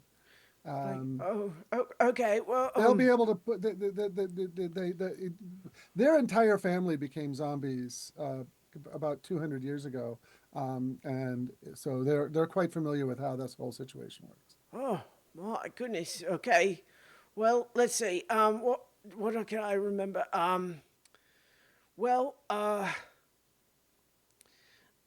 what I remember is that I had closed up the shop for the night. This shop, I feel like just really starting to become going concern, right? Like my father ran it as just run of the mill cold delivery service, but I'm trying to go for like the artisanal thing, and I was just started getting a following from the young trolls and all that sort of thing. And so but in any case, I'd closed up for the night and was getting ready for bed when I heard noise breaking from downstairs and let's see, you know this guy, like he broke in and then he just like, he was ranting about golems. He kept saying like they can draw the plans, lay the stone on stone, and then leave houses empty while the rest of us are thrown out onto the streets they built. He was just going on and on, and I know that he tied me up to the chair, and then I heard him messing around with the wagon downstairs, and then came back up and you know, he hit me, but like when I finally got good look at his face, I think I used to see him there at the Lamp and Needles. Hmm. Okay. Can you give us a description of the fellow? Oh yeah, he's so I used to see the Lamp and Needles is a little pub. When I would deliver coal dust to the sanctuary, I'd go there after, and I could see him there a couple of times. He's let's see, average height, brown hair, brown eyes, kind of average build. Anything Uh, distinctive Yeah, about him? I just Yeah. look at my own hands there. Yeah. Average height for a human or average height for a dwarf? well, you're not there, but I know I'm Yeah. not, but that's But just yeah. what's human going through though. my Yeah. head. No, I'm sorry. I think that's all I got. Oh, look, see that over there? That's not my jacket. I think that must have been Uh-huh. his jacket. And I'll you go see there over. is a brown jacket lying in the corner of the room. Mhm, And mhm. then as he's like going over there and looking, he looks he glances at his closet. He's like, oh, he stole my uniform. Yes, probably in order to be able to drive your wagon without anybody commenting on it. Well, Yes. I don't care for that. We'll see about getting your wagon back. So we've got the his favorite pub over there. But those wagon tracks, I think, are where we need to go. Concentrate our But efforts. which because here's one thing I'm worried about is that those wagon tracks are the longer we wait, the harder it is going to be to follow them. I agree. So I think we should we'll keep the we'll keep the pub in reserve. we'll keep the for the pub in moment. reserve in case we need something But we take else. this jacket. Yeah, we're gonna take this jacket.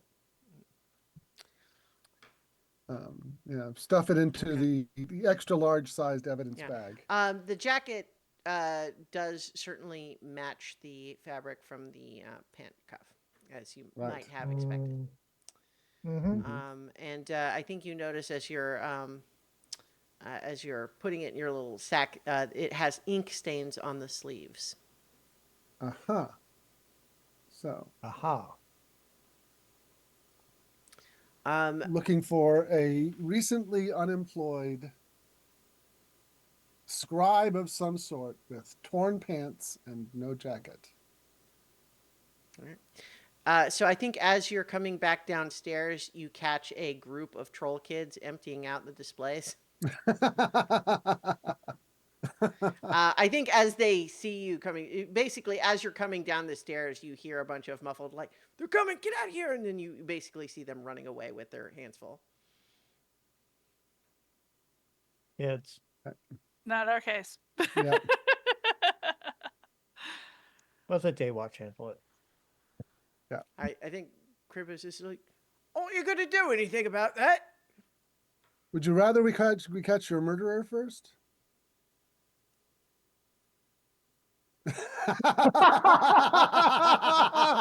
Oh, I use a lot of Not that like a coal. I make merchant. my sculptures with it. Well, you're gonna need to fix up that back door in order to keep the kids out. Anyways, we've got business to handle. All right. Good luck. Good luck on life. Yeah, he kind of just stares into space for a second. Muddy, you have certainly been able to return the dragon. Rosie was grateful, but are you basically just headed, back to try to catch up and intercept with them, or are you doing anything else on your way? Yeah, I wanted to ask her a couple of questions. Yeah. I wanted to get a closer look at that boot. Okay. And B, I wanted to ask her about transport because this is one of 12. Mm-hmm. And I'm not going to be able to track Dibbler down again. And it would be too expensive anyway. But because I am horrible at haggling. I have given up haggling with Dibbler. His prices are already cutting his own throat. I mean, I Anyway. know, but I cut him off at the knees, and it's just it's never Okay. never a good scene. so But the other thing I wanted to ask about was transport. How do we get these dragons back once we find them? well, I mean, I don't have this is not something we usually do, transport them multiples all at once. We're usually trying to get people to take them away. Okay. But like one at a time, like to a good home. Okay. We have their cages here. I suppose if you had them in like an enclosed wagon, that could work. But I don't just have like, a 1 dozen count dragon egg case that you can put them in. Right. How big are the dragon cages? I mean, could I just like load them up on a cart and take them with me? Well, do you need 1 dozen of them? So dragons are like 2 feet long. So I mean, if you like, Right. the cage is probably going to be like 2 feet by 3 feet by, so like you could carry one, and then like on a cart, like just like a hand cart, you could maybe get a few more, and it would be sort of awkward and unwieldy. Okay. So we're gonna need some kind of enclosed wagon or carriage to get these things back. Well, and That's more gonna to that be- point too, that's also what would have been necessary to take them out, unless they were Mm-hmm. just set free in the streets. Right. Okay. So 1 down, 11 to go. We've got leads and we're following them, and I'm going to head back to meet up with my partners. So Okay. we'll keep you posted. All right. So, I think then that as the two groups are going to sort of be meeting each other more or less at Misbegot Bridge again, let's get another D6 roll. Okay, I'll do it. A 4. Okay. So I think that as you are crossing the bridge, I think maybe you're rendezvousing together and starting to just sort of like check in and like fill each other in and what you just learned. You notice that there is I think she is a dwarf. It's not. You know what? I'm just going to say human woman because it doesn't say otherwise. But you see a woman. Notice kind of like she's not hiding exactly. She's also not announcing her presence, but she is clearly listening to you, and she has a notepad. And in fact, I think actually when you catch her and she notices you notice her, she does just approach. Um, and where's Mhm. she and says, uh, uh, good morning to you, Watchman. I am Saccharissa Crispblock from the Times. I wonder if I could interview you about whatever this latest case you're working on is. We are a little busy. Yes, we respect and enjoy the press and Ankh-Morpork, but we are in the middle of an investigation, and I think perhaps a post-investigation interview would be better than one in the midst of our jobs. The Watch, uncooperative, unwilling to speak with press. All right. Is there anything I can ask you about uh, the the uh, commotion at the Sunshine Sanctuary this morning? I look helplessly at my colleagues, like, why do I have to deal with it? Why me? And No then look comment. back. No No, comment. Um, uh, the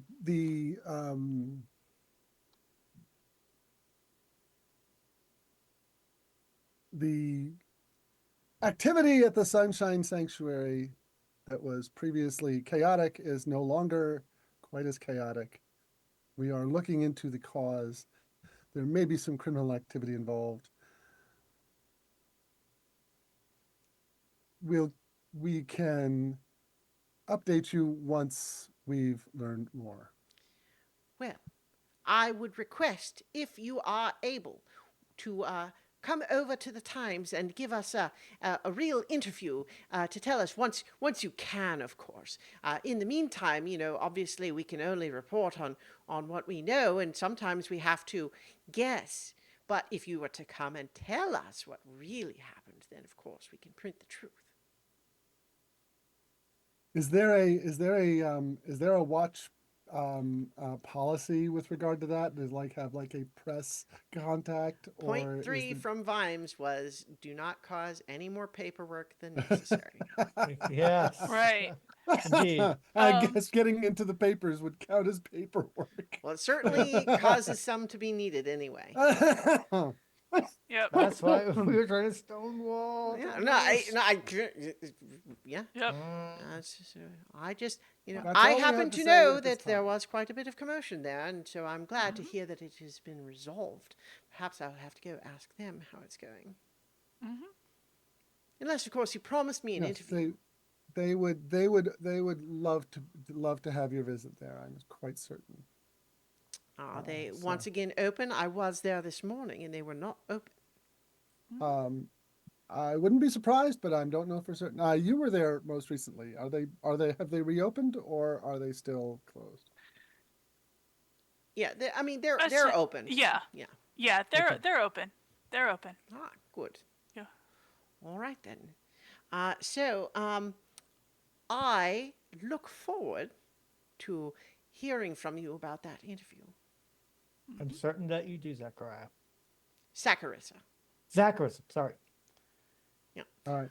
So, All right. So as you are, you're now on the and actually, I think as she finishes, she says, "It's like, and it's just as well that we haven't long to speak here because I'm on my way to covering a fire." And then she walks off to the west. uh, That so isn't that isn't ominous at all. No. right.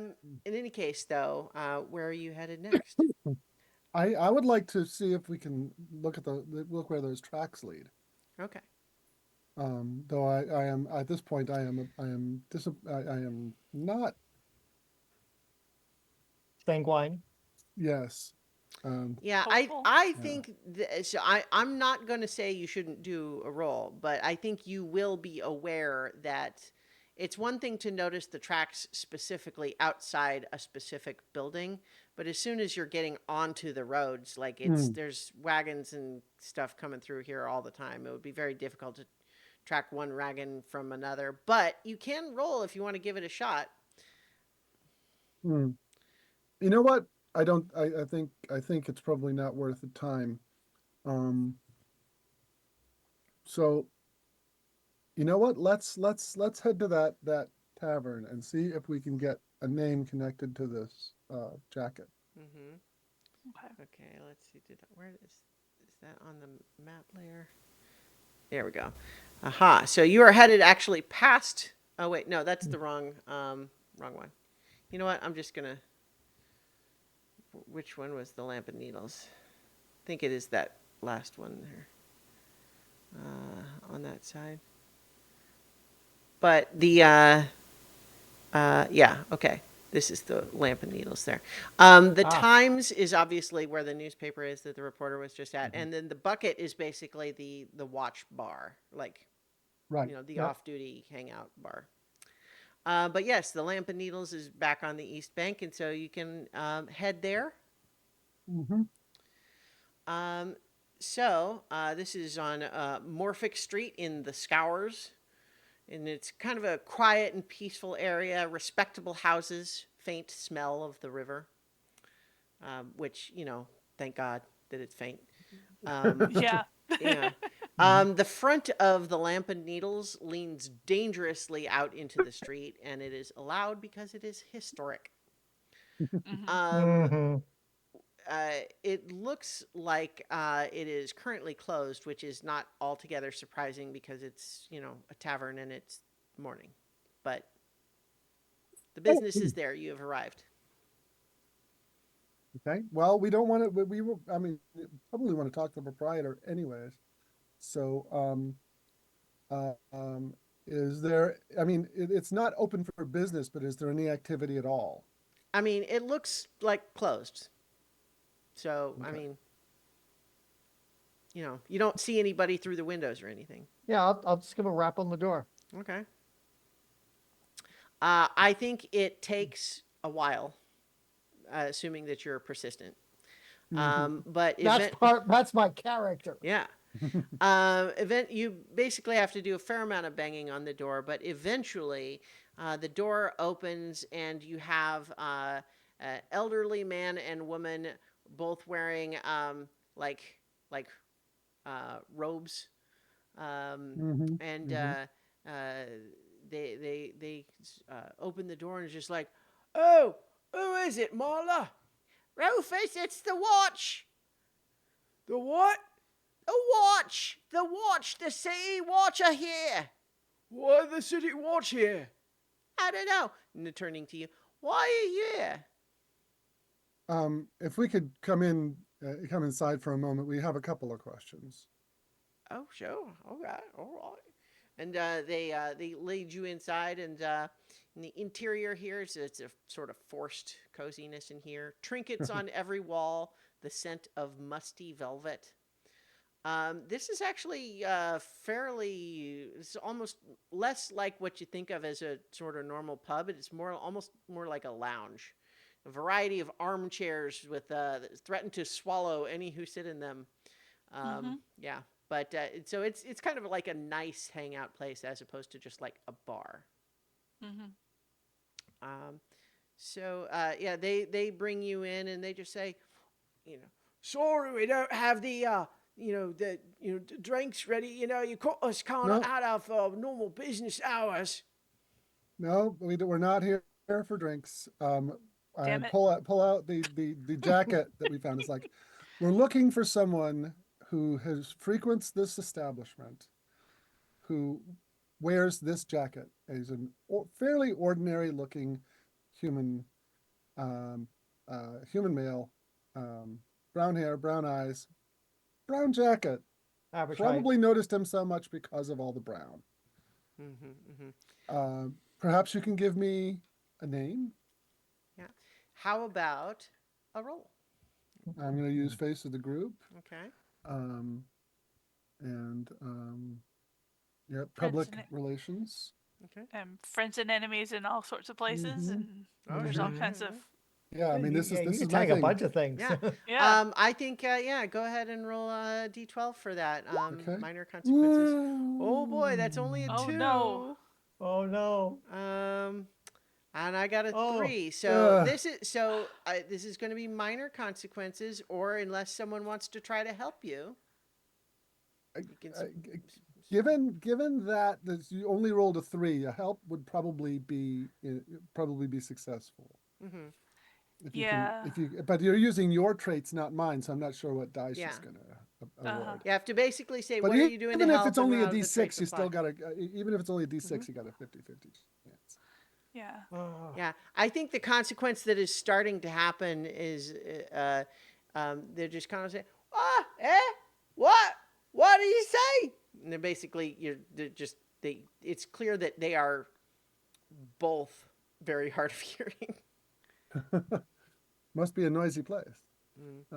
So, do you Yeah. have? Come on, guys. Yep. Yep. I mean, you can let it fail you- if you want. No, Yeah. no, we don't know. You Yeah. got something, or we go ahead? I was thinking. Well, see, the reason I haven't spoke up is because I wasn't here when you got the jacket.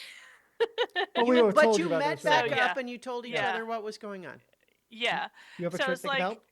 yeah. So it's like look at the arms on this thing. He's a scribe. He's down on his luck. I mean, it's in bad shape, and we just want to give it back to him. So, what sorts of traits do you are you thinking help you out here? I'm thinking.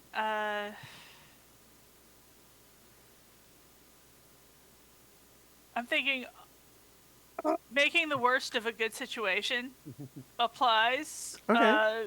Because it's like it's like they're gonna be she's gonna be they're going to be shouting at loudly, and just like shaking the sleeves. Say, look, all this ink. They're a starving artist type. Yeah, We want all to right. help. So I think right now, as you're describing it, that's still just a D6. But remember, it also increases the tier of consequence to major. So if we're leaving it there, go ahead and roll a D6. You're trying to beat that 3. Okay. God help us all. Fingers crossed. 4! Yeah. Okay, yeah. Teamwork. So yeah, I think after Muddy is like holding up the jacket like this, talking really loud and enunciating, they're just like, "Oh, well, why didn't you say so?" And it's like, "Oh, I think that looks like John's jacket, don't you, Marla?" "Oh, yeah, you're right. I think it is John's jacket." John who? John Johnson, doer of job at place. How did you know? That is his name. It's John Johnson. All right. But he's not a doer at what? I don't know what that is. Don't but, worry. Well, yeah, John. He's been in here a few times recently. He's been struggling to pay though. He the other night he was complaining about owing Mrs. Ethin his last dollar. But in fact, he couldn't pay for his drinks the other night, and he paid with Rufus. Where is it? It's the thing, the fancy thing. The fancy thing. Yeah, the fancy thing.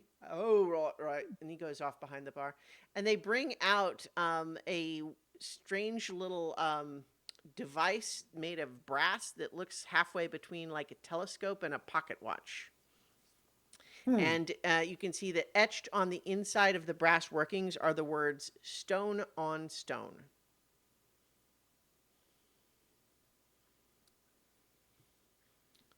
Okay, Interesting. that makes All sense right. with the Gollop thing. How much was his bill? Well, it's drinks. This is a No, dignified place. No, I we're was gonna offer to exchange silver for the object. I'd pay his bill. You give us the fancy thing, because the and we fancy can thing isn't gonna spend. and we can return it to him along with the jacket. Oh, I thought we were going to put it up on the wall, and you're gesturing like where the wall has all sorts of weird little trinkets on it. Oh, Oh, okay. oh, Well, if oh, you had a plan for it, no, no, no, no. We're gonna say no, no. Come on. Now this is my thing. No, no. You don't want to put that up on the wall. You want hardcore cash because you need to keep your business running. So why don't you let us pay for the drinks and we'll take this lovely thing so we can bring it back to him along with the jacket.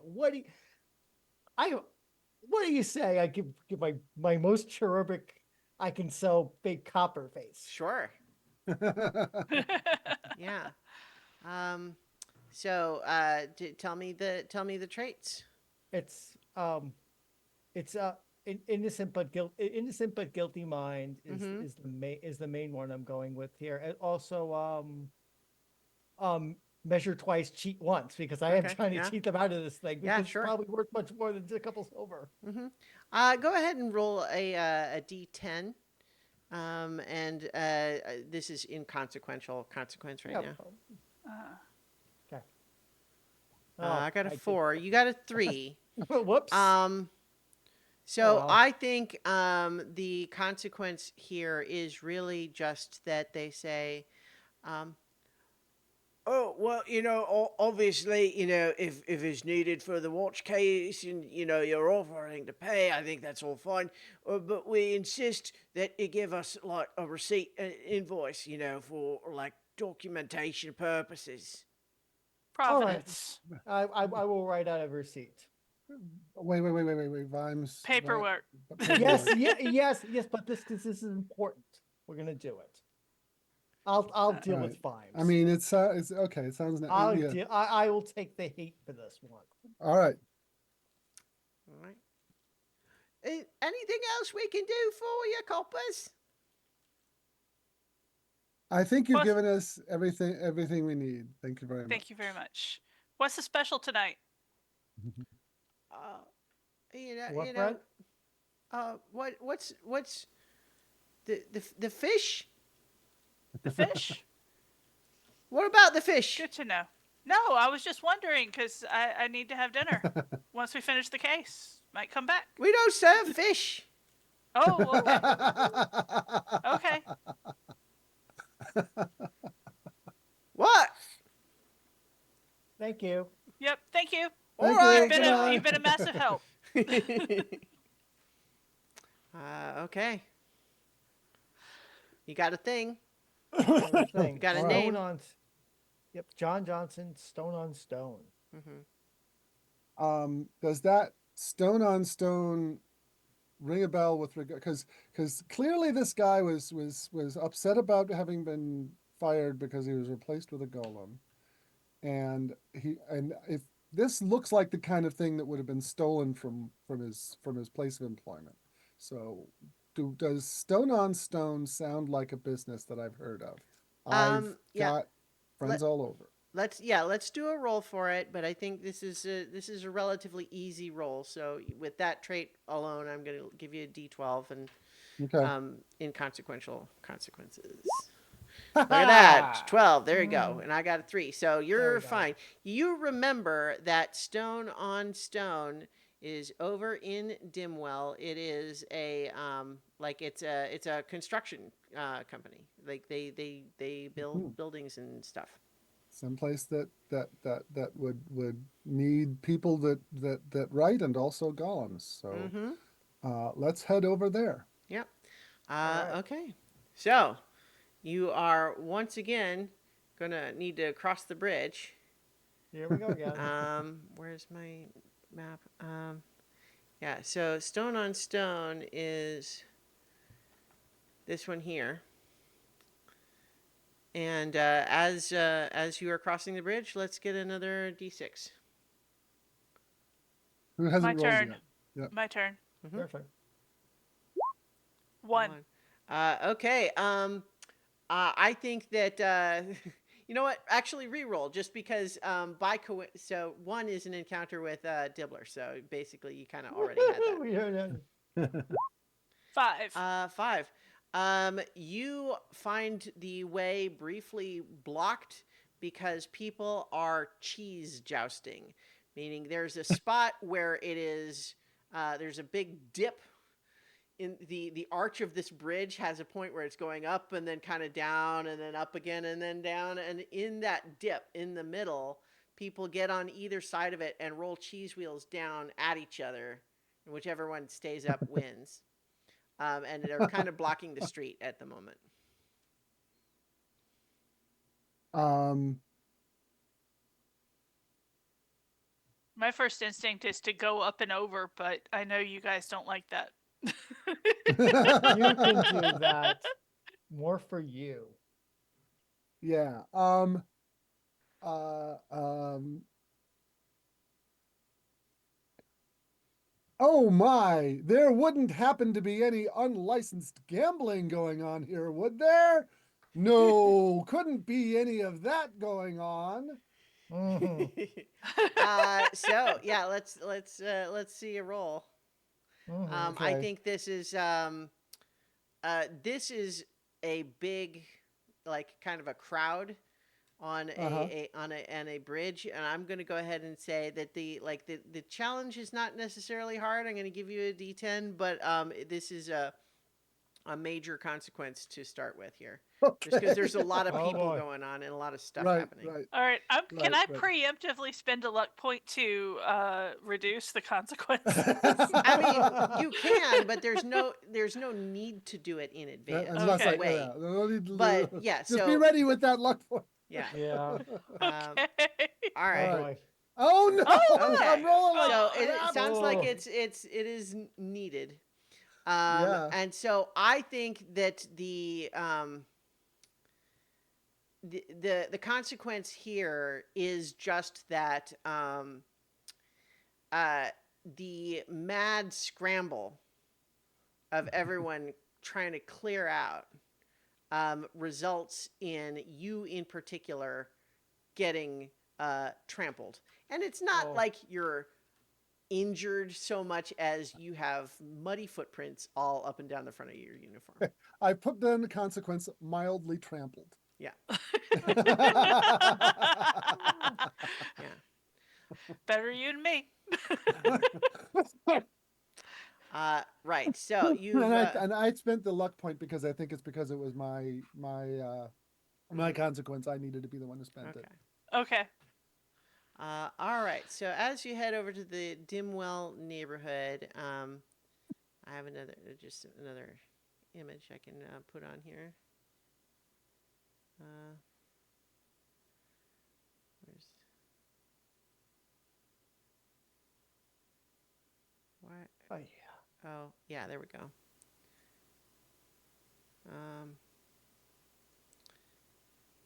Yeah, let's.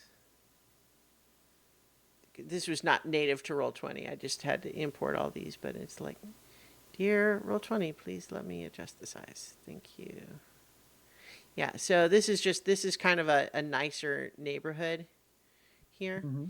Red brick buildings, neat brass plaques, air of respectability marred by the smell of the ink. The businesses along this lane are the kind that do not require much advertising. They are the kinds of businesses that connect the rich and mighty with people that actually do work. And among these businesses is Stone on Stone, which is, the building looks identical to all the others except that it has a little plaque identifying that it. Yeah. Okay. Well, go up, knock on the door. In this case, it seems to be open for business. You don't even really have to knock. You can just kind of go on in. Okay. Inside, there's writing desks, the faint scritching of quills, the smell of quiet opulence. And there is behind the desk a woman who has a little name tag on the desk that says Miss Erica Loft.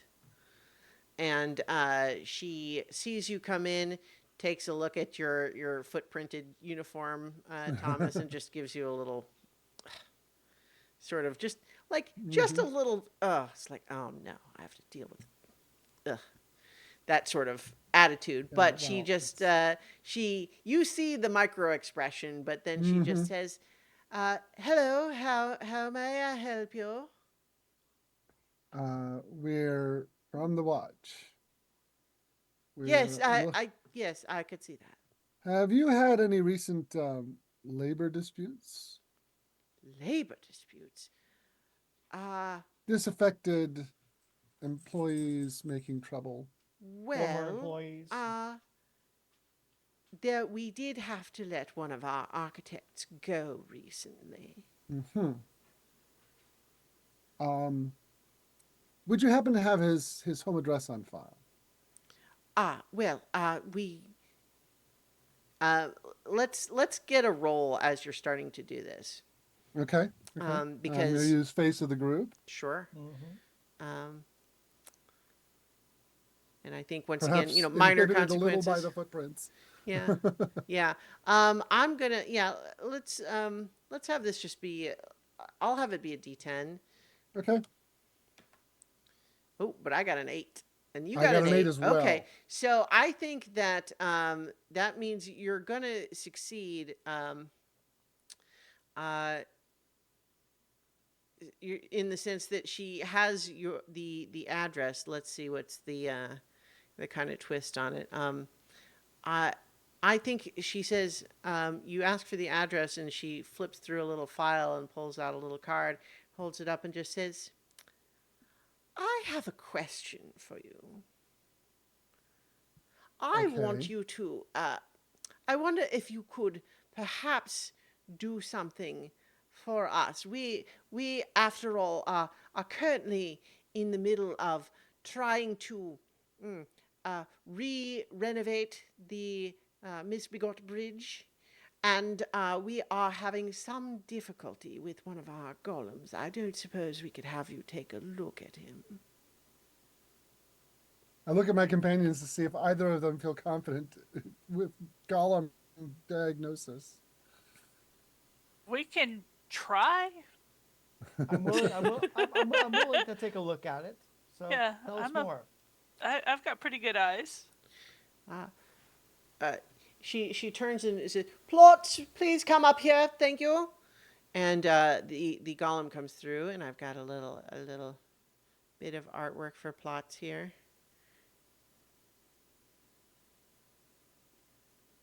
This guy. So he's Aww. like he's not stone like the trolls are, but he's kind of just like much like smoother and everything. Mm-hmm. And he like slowly but steadily just trump trump trump trump in there. And uh he's carrying like a sketch pad. And she says, "Plots, um please demonstrate for us your latest sketch of the bridge as it will be uh, renovated."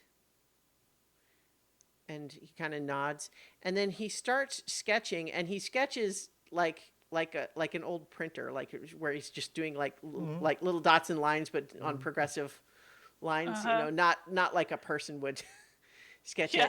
Yeah. But then what he sketches is a large pile of rubble spanning the ink. And she says, "See, he keeps doing that. Now, we've had a problem with him in the past. It's not so much a problem. In fact, it can be quite useful. You see, Plot is incredibly skilled at not merely drawing buildings as they are now, but drawing what they will look like when the renovation is finished. You can understand why customers would appreciate such a thing. Although he has a strange knack for doing things like drawing the mistakes that builders might make when they build the building, or including graffiti that will be painted on it in the future once it's up. So Have what's you what's considered that this is a feature, not a bug? That Well, yes, the except that misbegotten that the misbegot bridge as it exists now might Not remain in its current not condition. might that or that trying to renovate it might cause the whole thing to collapse. well, yeah. here's where we come in. We are a construction company Hmm. being paid to design the renovations of the bridge. And when the customer asks to see what it will look like when the renovations are complete, we have these. Mm-hmm. You see why that puts our business in a tenuous position. Mm. It's certainly is not a feature that your customers would appreciate. Yes. It suggests that there might be some external threat to the bridge. That's something that would be our job, or internally, with no offense, your designs may be not conducive to a successful renovation, and Plotch is destroying the results of your designs as they are currently implemented. Well, I will do my best to understand that as a watchman, you are not well versed in architecture. Uh, we do not build crumbling bridges. What my friend is trying to tell you is that if you've got if you've got that end of things covered to your satisfaction, then we'll have to assume that there is some kind of external threat to the bridge, and we will thank you for informing us of this potentiality. So we shall take that into consideration, and do let us know if his drawings change at some point based on what we're going to do to try and head off the destruction of the misbegotten bridge. But, you know, time being what it is, who knows, there may be no way to prevent such a thing. But we'll do our best. And I pluck the Uh-huh. card from her fingers Okay, and nice. and head out. Because we've got what we're She's looking kind of at. following you out and just saying, not time to ensure that a major city renovation is able to be completed safely and on time and under budget. Why do we even have a city watch? And I think she's doing that to you Yeah. after as you're leaving. Yeah. Mm. Yep, and as I'm going away, once I'm out of earshot, I ask myself the same thing. Don't we all? Clearly, to punish people who don't deserve prison. That's why we have a city In any watch. case, the card suggests that John Johnson lives at Miss Ethan's boarding house, Right. which is So, this last Aha. thing that we have not going uncovered. to head there. But you pretty quickly realize that you may have a problem, because as you approach the address of Miss Ethan's boarding house on Noontender Way in Dimwell, uneven cobbles, the smell of smoke, gawping crowds. Um, the first thing that you would notice Carissa? about this street is that there's a crowd of people that have gathered to watch Miss Ethan's house, boarding house, as a column of smoke is erupting from the third floor of the ramshackle building, and a line of golems are piling up a small pile of burning possessions in the street. The fire. Yes. This is where the fire was. Uh-huh. Fun. Yeah. And further, I think it is apparent to you watching them, if you hadn't already known this, but the golem's approach to firefighting is that they are not affected by the fire, so they just march into the burning building and take out anything that has fire on it, bring it outside, and then stomp the fire out. Mhm. We'll just take this fire and put it with this fire over here. Yeah. They put it Yeah. out where they can, stomp, Yeah. stomp it out. But Yeah. yeah, so there is an accumulating pile of scorched rubble outside while the line of Yes. golems is going in and out. Are there any like wayward wagons anywhere nearby? Let's see. No, there aren't any wagons. What you see is like this crowd, lots of people watching, and in particular, Hmm. there's um, a red faced woman who is got her hands on her hips, pacing back and forth in an agitated state as she watches these golems do their work. Uh, Mrs. Ethan, perhaps. as we are headed there, I'm going to. It's like I think I know what the plan is. I think that this uh, this architect wants to use the dragons to destroy the bridge once it's renovated. He may not have them here. He probably doesn't, but I wouldn't be surprised if there's somewhere nearby the bridge. I'm Yeah. not sure that this fire might be destroying evidence, um, but Or it there he might have kept One of the might have kept fiery the one of dragon. dragons the and dragons because aren't pixie faced smuts kind of explosive. valuable? Or well, I'm not. See, I don't think he. I think he's planning on using them for destruction. Yeah. Use them to destroy the bridge. Yeah. Um, I'm just concerned that there might be a dragon up there.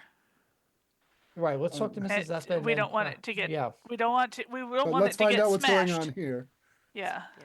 I think as she sees you, she stomps on over and just says, "Finally, finally, you're here. I want to know what the watch is going to do about this."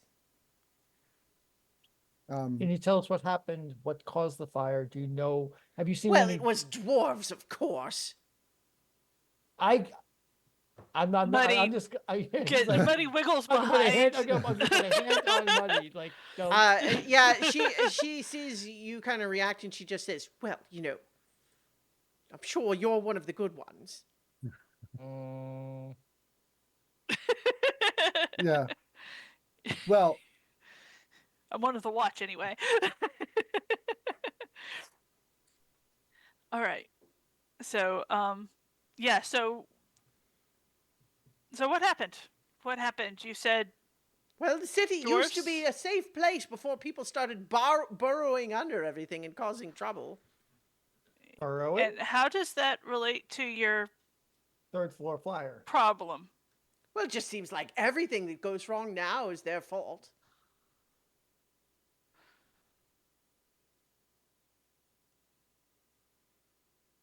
And I think as you're standing there, a golem comes out of the building carrying a pile of smoldering books, drops them on the ground, and it stomps all over them into unrecognizable pulp. Yeah. um,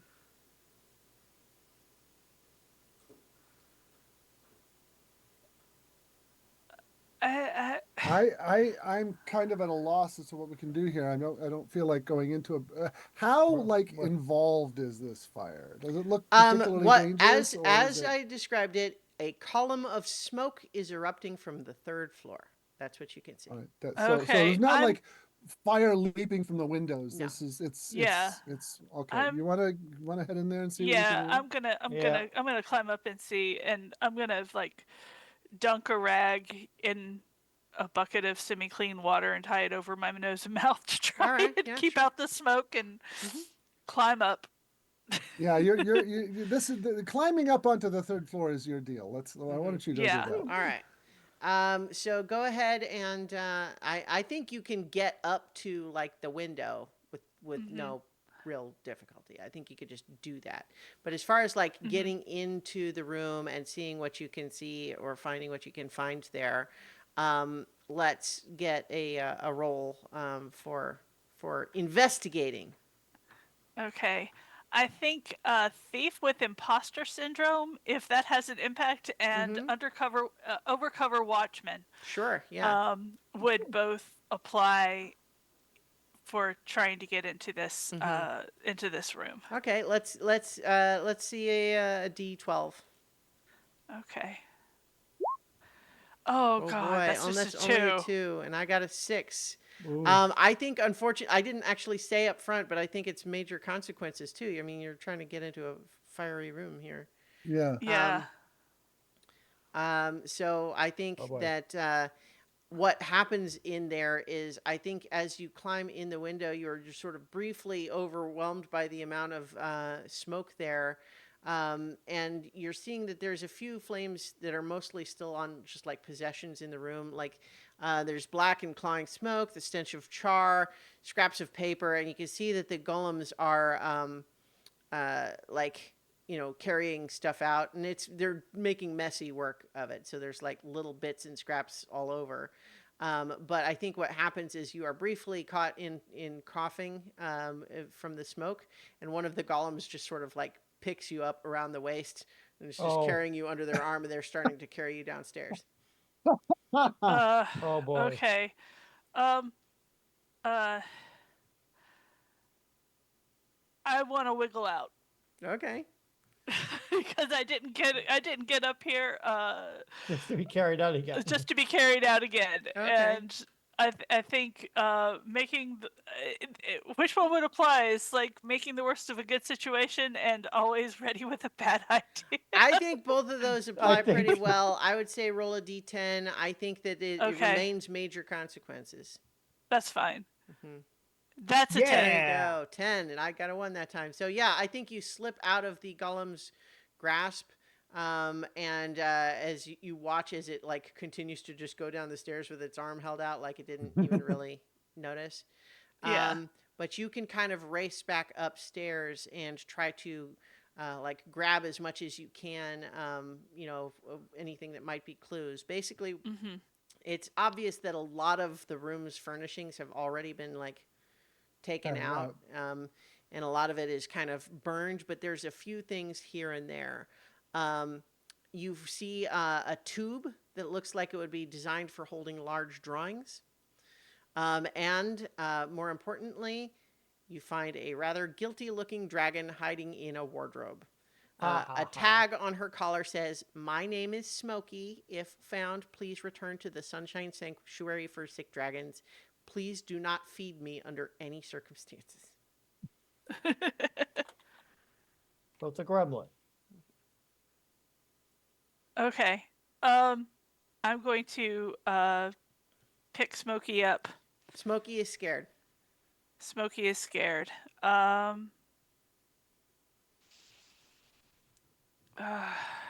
And me hacking and coughing because of smoke inhalation is not Not going to be great. reassuring.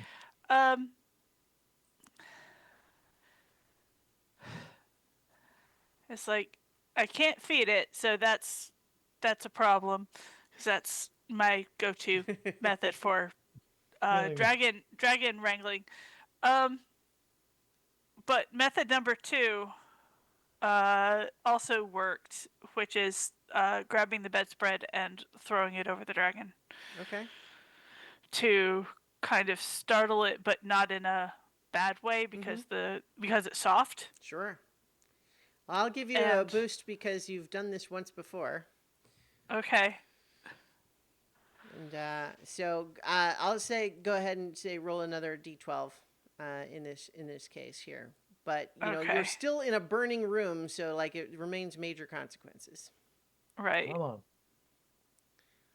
Oh, Look at wow. that. Roll. That's a 12. All right, Wow. yeah. So you dexterously swoop little Smokey up, bundle them up in a nice little papusa and in the blanket, and what? You carry him back out to the window, or? Yeah. Well, no, carry him down the stairs following the golems because I don't know that I would have the ability to slide down with a dragon. And jumping is not advised. Yes, out of a third floor window, no. That would be bad. And I think that as you're coming back down, holding this little dragon, I think Miss Ethan just says, "See, it's just like I told you, dragons. Something should be done." We're working on that, ma'am. All right. So, Did you bring the little tube of drawings too? yes. Oh, yeah. Yeah, yeah, Yeah. yeah. Slung that over a shoulder, Mm-hmm. hauling around a slightly nervous. I'm almost imagining Incendiary this dragon. dragon as I'm almost imagining this as like a fire breathing chihuahua. That's Yeah. not a bad Mhm. comparison. Yep. I mean, it chihuahua is smaller, but they definitely breathe fire. Yeah, I think as you're jostling them a little bit just from climbing down, you hear just a little like a little belch, and just your shoulder gets real warm for a second. Yeah, yeah. I'll pet it through the bedspread and go. Mm-hmm. Don't worry about it. We'll get you home safe eventually. Maybe. All right. That's probably our next stop, but we're supposed to look at these drawings when we get there and form a plan to deal with our rogue architect and his stolen dragons. Yes. We still have 10 dragons left, right? There were Yeah, 12 and they're gone, we've got 2. Yeah. yeah, Minus I- any that have already exploded. Plus, I True. think Yeah. that it's been maybe 3 hours so far. yeah. Right. Do we want to take a look at the Misbegotten Bridge like construction site before we go back?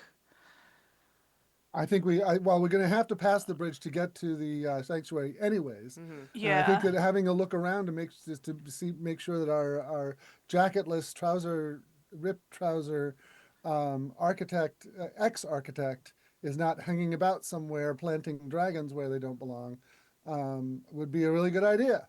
Yeah, All right. let's do that.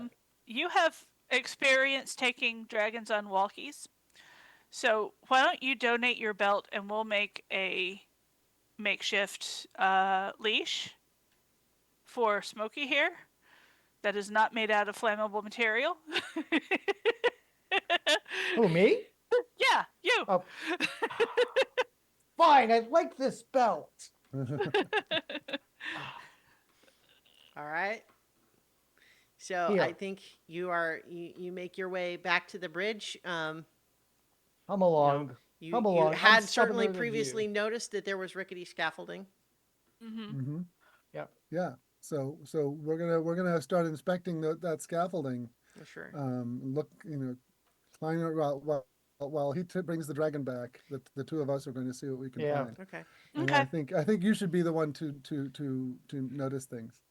Okay.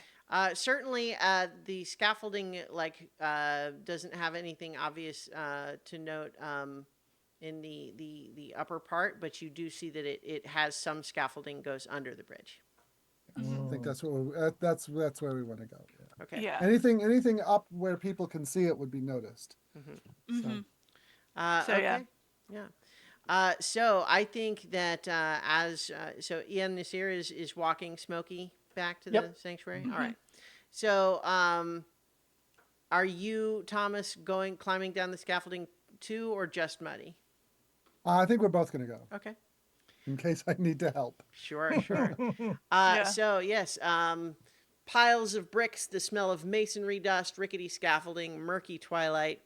Slung under the bridge is a network of scaffolding that bears building materials, tools, and a carriage with Nobblers and Sons written on the side. Uh-huh. Mm. At the other side of the vertigo-inducing walkway is John Johnson, completing the last stage of his plan. As you spot him, he's currently trying to light a long fuse with a rather uncooperative dragon that looks like a pixie-faced smut. Ah-ha-ha. Mm. The fuse leads across the scaffolding toward where the carriage of dragons wobbles dangerously. And he sees you and flees, triggering the finale, which means that you have a choice to make. It is very quick, it's very obvious that you realize he has managed suddenly to finally light the fuse. following the laws of narrative climax. Yes. Just as he So- runs, and you realize you're gonna have to choose between chasing him or trying to defuse the carriage. I think diffusing the carriage should be Diffuse the our- carriage. yeah. Yeah, because That's- Vibe that's- says protect the people of Ankh-Morpork, and Yep.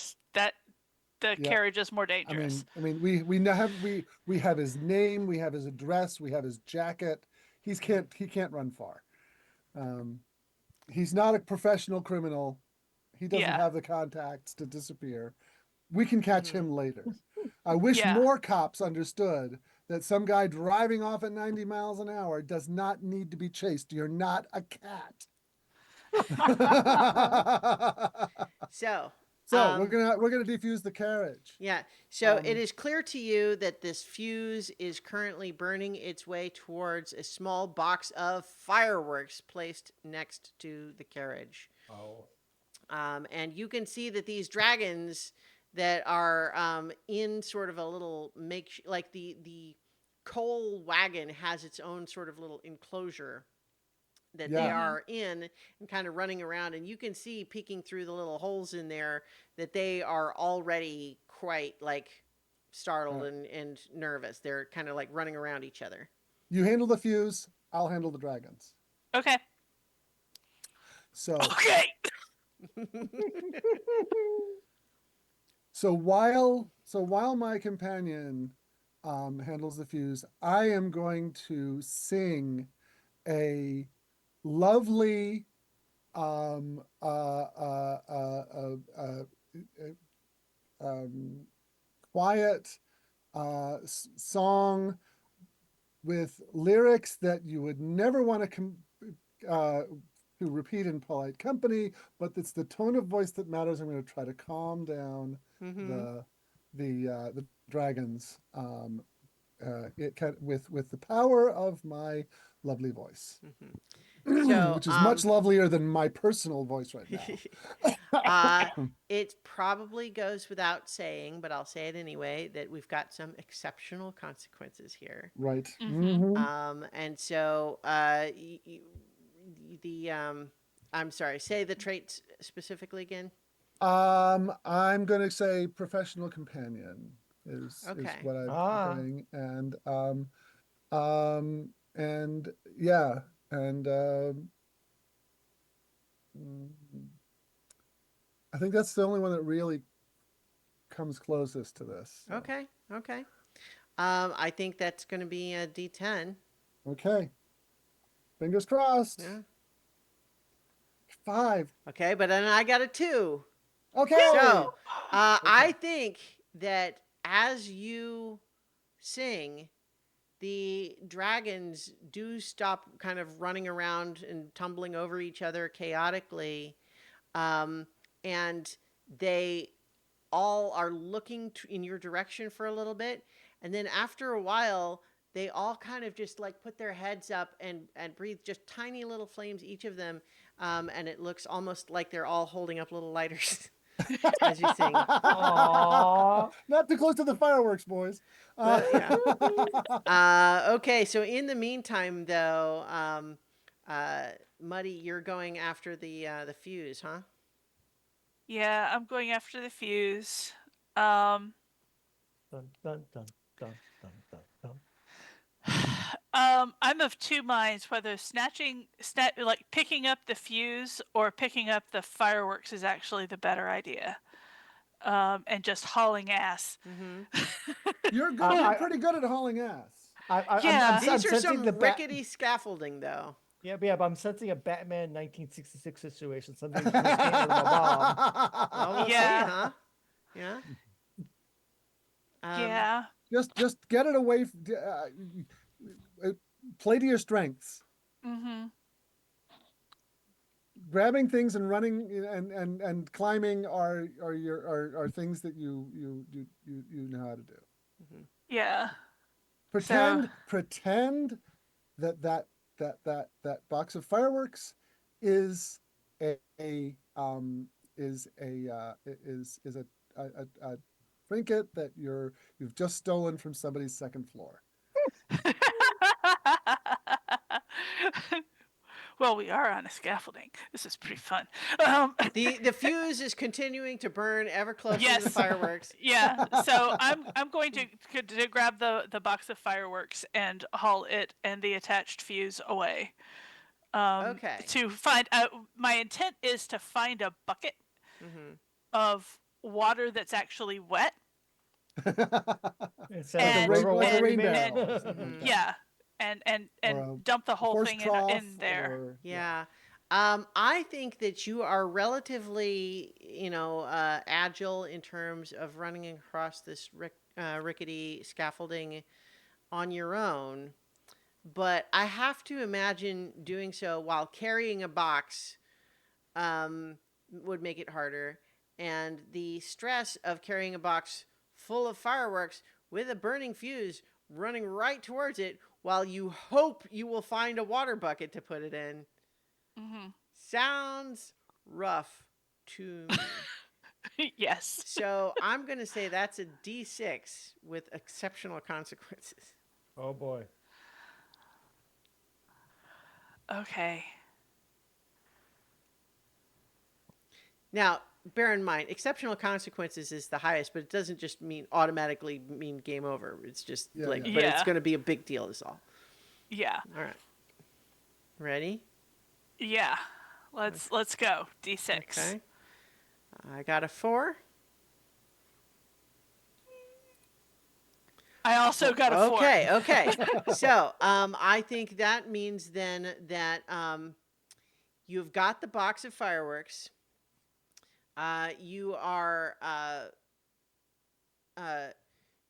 You are running with the fireworks, and you find um, not a bucket of water, but a sort of a big tub that looks like it's being mixed up like a slurry of cement. Okay. And you're able to run over and dump it in there, but what you don't necessarily see, but the camera does as you are running along, is that your dunk dunk dunk dunk dunk steps across the scaffolding are setting up a vibration, shunk shunk shunk shunk shunk shunk shunk, and all of a sudden, where you are, Thomas, with the carriage, you hear Wow. some groaning and creaking, and suddenly it starts to tilt, Oh no. and the wagon is starting to slide slowly towards the edge. And when you turn around to see this, Muddy, you realize that there is now a widening gap between the part of the scaffold you're on and the other one. Oh boy. Okay. The dragons are concerned again. Quite, quite Or less doubly. than they were before, but still. Yeah. and below us is the river. Yeah. Well, I don't think the river itself is going to be hurt by a bunch of dragons going off. Not much can hurt the river. It might catch on fire. Well, there's But- still the base of the bridge down there. Yeah. Yeah. But it's not like right under. It's not like. See what I'm trying to figure out is whether we'd be better off just shoving the wagon over. Yeah. But that would cause paperwork. Well, if we avert the destruction of the bridge, I think Vimes will forgive me some paperwork. So yeah, I think the best thing that I can think of to do right now is to expedite the departure of the wagon full of dragons. And if the best way to do that is to well, hold on. Okay. I got a better idea. There's like, to get from one level of scaffolding to another, there's like ramps and things, because you can't carry a whole like load. Oh no, even better. There's a block and tackle system for hauling stuff up and down, and as a barge down at the bottom where they've got a bunch of things. Now, a barge in Ankh-Morpork is not a barge like you and I know. A barge in Ankh-Morpork has sleds on the bottom, has skids. And there's As you like do. there's a line of tracks in the slime leading off to where it's been loaded. Um, and what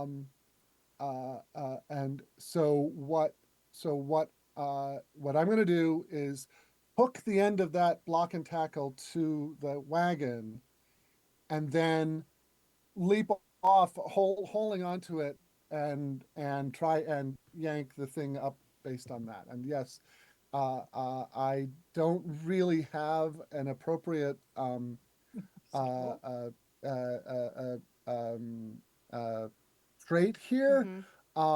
Except I'm going to say desire is a need you haven't committed to yet, because Yeah. I'm committed to this. I'll allow that. There's also, let's see, there's a specific piece of, um, there is a part of the rule called 1,000,000 to 1. Yeah. Sometimes your players will surprise the GM with an absolutely absurd, ridiculous, or genius plan that is so outlandishly unlikely. It makes you stop and go, it's a 1,000,000 to 1 chance, but it just might work. In these situations, the GM can rule that the PCs automatically succeed on their plan. Is that what you're doing? I am doing for that because I love the description, the detail in there, and I also love that saving all the cute little dragons. Aww. Yes. Um, so I And think also, I wind up in the river, so it's a Oh, yeah. win-win. Yeah. Yeah. On the river. On the The pretty river. guy winds the- up in the pretty guy winds up on the river.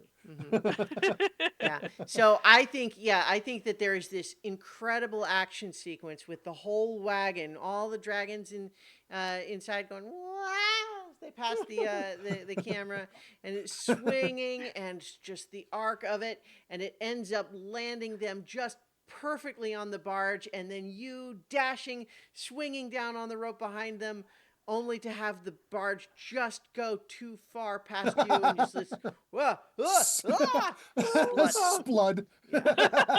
Yeah. Yes. So in any case, though, I think that with your already existing skills, Muddy, that you are also able to avoid a plunge. Now that What you happened don't to What happened to Gunther? Gunter. Because Gunther. Oh Gunther yeah, was no, outside the thing. that's a good point. I think that John Johnson ran away with him. Okay. He was holding him and using him to light the fuse. But while all that is happening, Yannisir, you are walking Smokey back to Sunshine Sanctuary.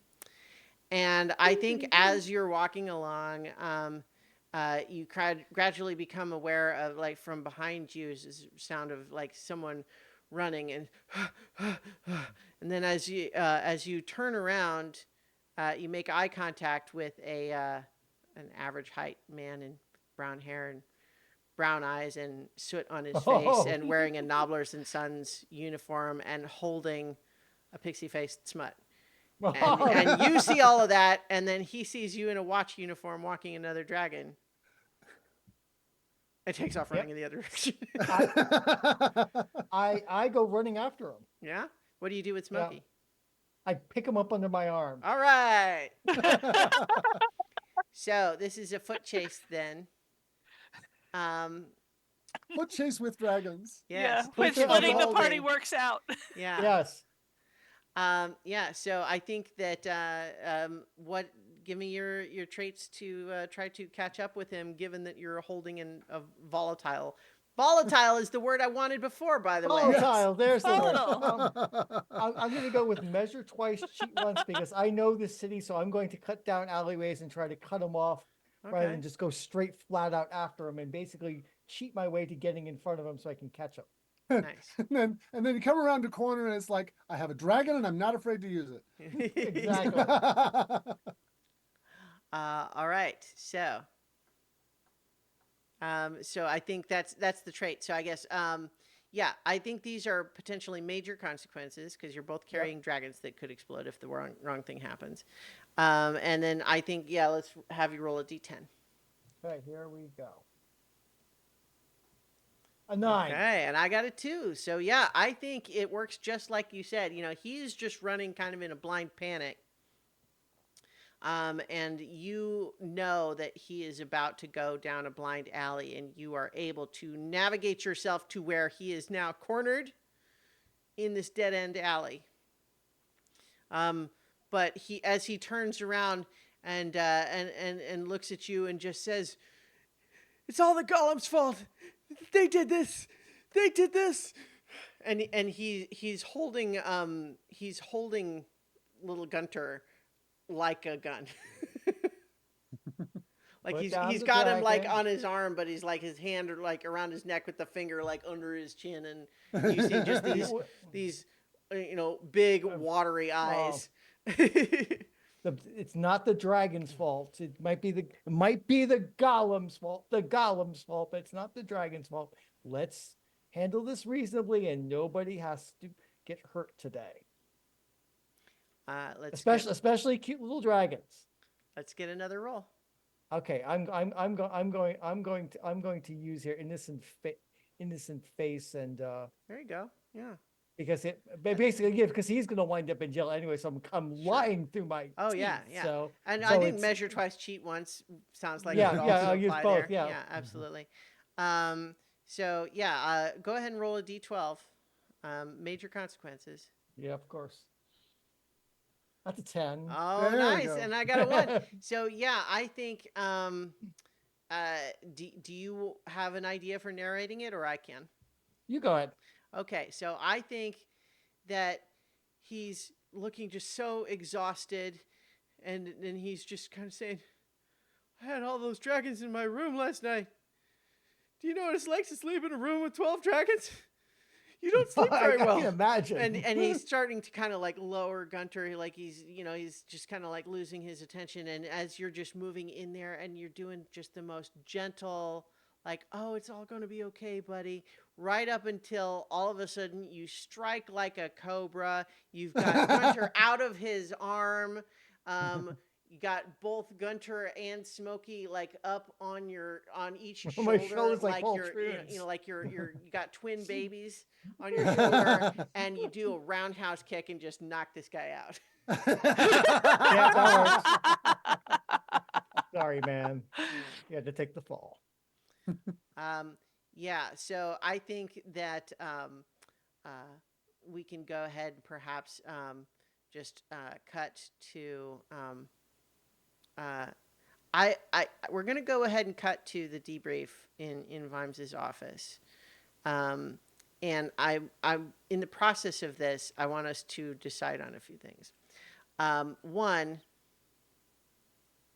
did you go back to the Times to have an interview with Sakurasa, or did you just blow her off? Hey, we help save the bridge. I think we should. I- I mean, that's a great story. I think we should do the interview. I would talk my companions into it if they're not. No, up I for it. think Yeah. we want to do it. Okay. Yeah. Okay. I'm willing to be talked into it. Nice. Well, that means we need one more roll, Okay. and I think this is a group roll, Okay. and it's the type of group roll where any of you failing ruins it. Okay. Oh, boy. Okay. Oh, great. So, Well- what that means is each of you is giving me, like whatever traits you're going to have, and I'll give each of you an outcome die, and you're all going to roll against the D8, basically. Well, Okay. public and private relations seems perfect for this. Sure, absolutely. Um, Yeah, I mean, I think, yeah, Thomas is going to have a D12 for sure. right. Uh-huh. Innocent space, guilty mind, plus professional complainer. I can mix in the cherubic thing with just complaining of just what a mess this yeah. entire thing was. All right, I think that's still a D10. Okay. Okay. How about Molly? I'm torn Mm-hmm. between thief with imposter syndrome and always ready with a bad idea. Mm-hmm. I It mean, comes out with to- Torn three of us between- rolling, the chances of us getting a good result out of this are 0. Okay, I'm gonna go with Well, with you don't know. The always. D8 Yeah. might. that dice. Yeah. Yeah, let's go with always ready with a bad idea. Okay. I'm going to give you a D6 to roll. Okay, that's fine. Yeah. That's fine. All And right. I only rolled a 2. Okay. There's no way. And I I'm got a gonna 7 do- on the D8. Yeah, I got a 5. I'm the only one who succeeded. Yeah. So Wow. basically, I think what happens is we're in the the debriefing room, and Vimes is there, and he's just going to say, it's like, so let's start with the positive. All right. All the dragons recovered. Yes, sir. Criminal Yes, sir. caught. Mm-hmm. Yes, sir. Bridge not blown up. These are all good. Mm-hmm. But there is this, and he puts out a copy of the Times, and it says, "City Watch almost blows up Misbegotten Bridge with Oh, escaped God. dragons." Oh God. There's a little byline is saying, "They say they caught a criminal."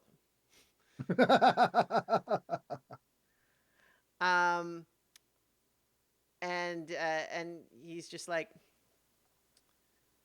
see, this is the sort of headline that I wouldn't be surprised by, except for the part where you all actually sat for an interview and produced this result.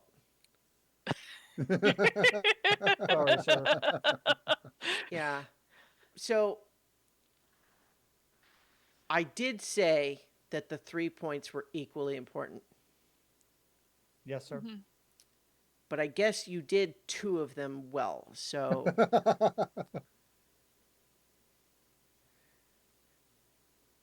that'll be all. All right, so I guess this means next time. He comes point back and 4. takes the newspaper with him and then puts it in the trash Yeah. can on his way out. I'll look at my compatriots and go, I think this means that next time we get an assignment, we're going to have a point 4 that's also equally important, and that's don't talk to the press. I'm Hey. going to also offer that there is a picture of Thomas about to fall into the river. Like, Oh, wow. like after the part Iconic where you route. looked really cool swinging, and then just the part where you're like, That's funny. Somebody had an iconograph right there. Yep. Yeah. mm-hmm. All right, so I think that will do it for our adventure tonight, and that is Yes. Discworld Yay. Adventures Yeah. in Ankh-Morpork. Fun stuff. Yay. I hope you- you all enjoyed that. Yeah. I Put this on the list to play again Yeah? when we want another one. Okay, sure. Yeah. Especially like once the game actually comes out and we have the whole thing to. Yeah, absolutely. I think there's Looks a like it'll be lot out of this fun summer. stuff here. Yeah. Mm-hmm. All right, so I think we're gonna leave it there, and hopefully we'll be back next week with either another game or perhaps the climax of our Planescape, if we can get 7 adults in the same virtual room at the same time. Indeed. Yeah. Don't When we hold your breath. return for more adventure on so On many levels. So many So many levels. levels.